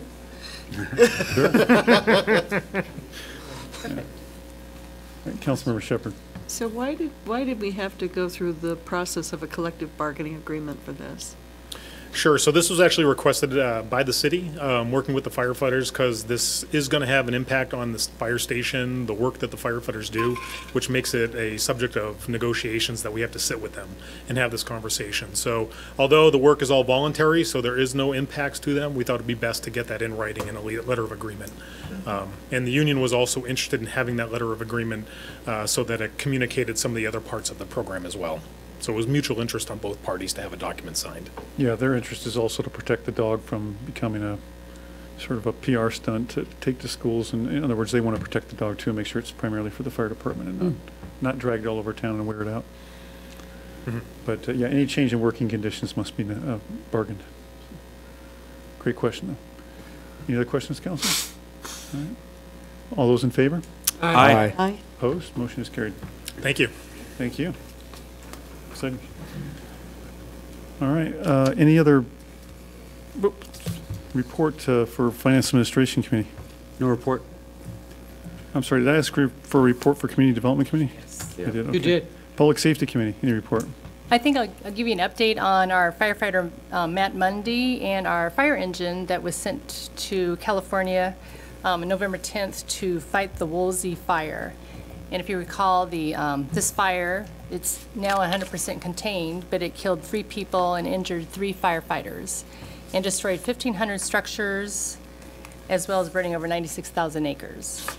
On November 16th, they were demobilized and they were supposed to be heading home, but they took a detour and they requested assistance in Northern California for 2 more days at I believe the Paradise Fire, where they actually they were stationed in Sacramento in the event to watch for like fire flare-ups and any other fires threatening homes.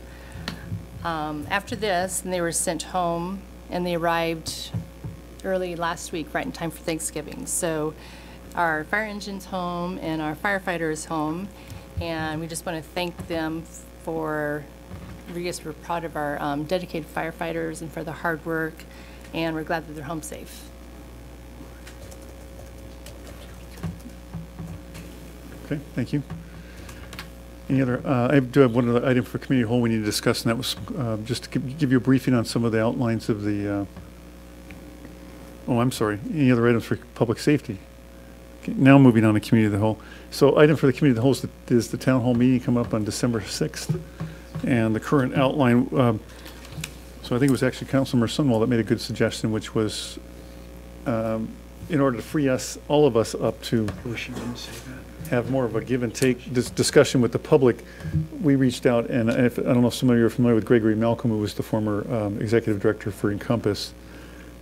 Carolyn Malcolm is the PIO for the school district. He's done a lot of fundraising and worked with a number of big organizations, has worked with large crowds and people, often would be a very effective mediator or facilitator, and he's agreed to come in and facilitate the meeting for us, which again frees up me and the council member to focus on just a conversation with the public. Our concept has shifted more to a more informal process, so folks don't feel like it's being managed or directed by me or council members, and is more responsive to the public, more like a coffee with the cop kind of a format where it's very informal and just take up the conversation. Although Gregor's idea to help it be a bit focused was to, do like a meet and greet around 6 o'clock with starting things around 6:30, breaking into 4 groups with a couple of elected officials in each group, with the directive to quickly focus on 2 or 3 items that they would most like that evening to focus on. So again, we're not managing what the topics are, but it's also not trying to focus it so one or 2 individuals aren't sort of dominating the conversation in which what is discussed. And so out of those groups would come 3 or 4 issues, and those would be put up. Everybody would quickly vote on that in terms of priorities of what issue would be taken up first. And then, so if it's 45 minutes or or so discussed on one item and then moving to the next one and hitting as many of those items as the time allows of the hour and a half of the evening. Councilmember Sunwell? Well, so we'll be in those 4 groups basically the whole time, right? No, just briefly for about maybe 15 minutes. Oh, or and so. then we'll come back, and and come so back as the all that whole group. information will be shared with everyone? Yes. Okay, never Yeah, mind and then then. focus on what's the most topical issue to everyone. So again, the public feels that they had a voice in determining what is the thing that is most important to the majority of the group to discuss and focus on. Will there be minutes or notes taken so they can be published and? Well, I think the thought was we told them the issue about what, to videotape or not videotape, because the videotaping could cause a lack of, us or the public focusing on those in the room and just a good conversation without sort of a lot of gotchas going on. And yet the benefit of that is, of course, for the public to have access to the conversation and hold everybody to account for whatever issues are discussed, and everybody can avail themselves of that. So it's kind of, we could come up with a number of pros and cons as to whether videotape or not, and I guess what we defaulted to, or what was recommended by Gregory, was just to go back to what we've done before, is to do an audio tape. And so there isn't really a camera to grandstand to, but at least an audio recording captures, some of what was stated. So if, there's contentions of what was said afterwards, at least you could have a tape to refer to say, no, that's not what I said, or this is what so-and-so said. And that seemed to be maybe a good balance that we were recommending to the council in terms of format. Because I know there were kind of strong opinions as I talked to a few of you either way to say, no, don't do videotape, or yeah, we should. Bob, did you have something to add to that? So breakout tables are a really good idea. The council sitting something like this with the mayor at the end, that would not be good as far as I'm concerned. Excellent, thank you. I was getting to that. We're thinking these chairs would kind of come out in front of the DS in an oval here, and it would be more of a semicircle or oval out here, non-confrontational, more of just a community format where everybody's in a big circle or oval. Keep the elected officials on one side of the oval, and then have a conversation with the public. And again, very, very informal, very non-confrontational. Councilmember Sunwell. With an executive session still in play, in keeping with tradition, I'd like to make a motion to extend the meeting past 10 o'clock. Thank you. Do I have a second? How did I see an executive session? Is there an executive session? No, there is not an executive session tonight, so we may actually I thought you said there was. Oh, never mind. No, we may wrap up before. You're still up 1 up on me, though. All right. But I may need you in another 8 minutes or 6 minutes. No, you won't. You'll go fast. All right. Yeah, so I'm just going by some of Joan's notes here. The meeting will be audio taped rather than live streamed to create a safe space for full dialogue. Gregory Malcolm runs the mic and moderates timing and keeps conversation on point. Senior staff are asked to be in attendance as subject matter experts as needed. I mean, 15, 20 people show up and each one is taking 3 or 4 minutes to talk. It pretty much chews up an hour and a half pretty quickly. So again, we don't want to create this frustration that people have. Is you only gave me 3 minutes to talk, but at the same time, we've asked Gregory to be flexible, but try to ask everybody to be mindful of the fact that everybody in the room wants an opportunity to speak or question. And so there's got to be some moderation of not letting someone go on for 5 or 10 minutes and dominating the conversation. So I think Gregory will be quite effective at that. Does that apply to council members? Yeah, I think so. I think that would. Yeah. Would you ask, Peggy? Would that apply to council members as well? Does apply to council members. She didn't want you dominating the meeting, Bob. Councilmember Mayhew? I appreciate the point of order you just did yes, you caught it. But. Yeah. So sometimes people come to these meetings and the thought that's on their mind is, hey, I want to see something happen in the city. Sometimes they come to meetings like this and the thought that's on their mind is, I'm really angry about something that happened perhaps even some distance of time in the past, but it's just gnawing at them, so they want to get it off their shoulders. But with the time constraints you're talking about, sometimes those conversations are hard to turn constructive. So is there any limitations you're putting on types of comments, or how are you going to handle comments that might be of that nature? Well, one, we think that the group playing a role in deciding what things we want to focus on, that it will give Gregory a tool to say, look, we all agree to this, and kind of bring him back to point to say, hey, be respectful of the group's decision to sort of stay on point with this discussion. Bob, I don't know if you want to add to your thoughts on that, respond to that. I don't know if that, Councilmember Sunwell? My whole point with having someone else mediate it or moderate it was especially you, but none of us can be involved in determining what can and can't be said. So you put that to somebody else who's an independent party, right? And that will be Greg's job to manage that. And that's how we have to resist the urge to jump in and do that. Mayor, as we discussed today, we're not really expecting for someone to take 3 minutes and talk. It's going to be an open dialogue, so they may ask questions, but council also may be replying. So when you get in those smaller groups at the beginning, you're going to just help those folks who are with you from the public, ask them to come up with 2 or 3 ideas. They're going to put them up on the whiteboard, and then they'll vote on what they want to talk about, not necessarily the council and the mayor. But there's no expectation that someone's going to take 3 minutes and only 3 minutes. It might just be something as simple as making a comment about something. What they really want to do is, obviously, those 8 or 9 topics, that's going to be the basis for the discussion. And it won't necessarily be just a one-way. And so you may have people that, they may try to talk and have a monologue for 10 minutes. Well, Gregory's going to cut them off. It's really about getting more information and wanting to deliver information. I want to be understood about that stuff. I kind of, now that I'm thinking about it, I think I neglected to remember, or to encourage Gregory to kind of apply that round robin rule. But I'll make a note as we circle back with him this next week to see. I think that's the way to mitigate, to make sure that, so one person doesn't constantly dominate the talk, including council members and the mayor, that he emphasized, let that conversation move around the room and have everybody have an opportunity to speak. He's actually quite familiar with that concept, so he should. We'll just need to make sure you or cues that up as kind of rules of engagement at the beginning. All right, so it sounds like everybody's comfortable with that format. I think it achieves what we want to in that regard. Very different than what we tried in the past, so. All right, great. Saturday's the winter lights. Everybody's down to, a few of you down to do hot cocoa, I assume. So I'll be there to welcome Santa and give him a key to the city and so forth too. So very good. All right, I think we're any other. We're at the second meeting of the month, so I don't think there's any staff reports. However, at this time, is any reports or questions, comments from the staff? See you tomorrow. All of them left. Okay.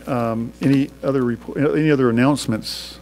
We're at the SVGA meeting Wednesday night up at the casino. All right. We have a notice of special workshop meeting regarding the 2019-2020 biennium budget. That's tomorrow night, I assume. Robert asked you to remind Mayor and Council that that session's scheduled for 5 o'clock and run until about 9 o'clock if necessary. Yeah. All right. So, is there being no further business to come before the council, entertain a motion to adjourn? So moved. Second. A motion and a second to adjourn tonight's meeting. All those in favor? Aye. Opposed? Motion's carried. Enjoy the rest of your long evening.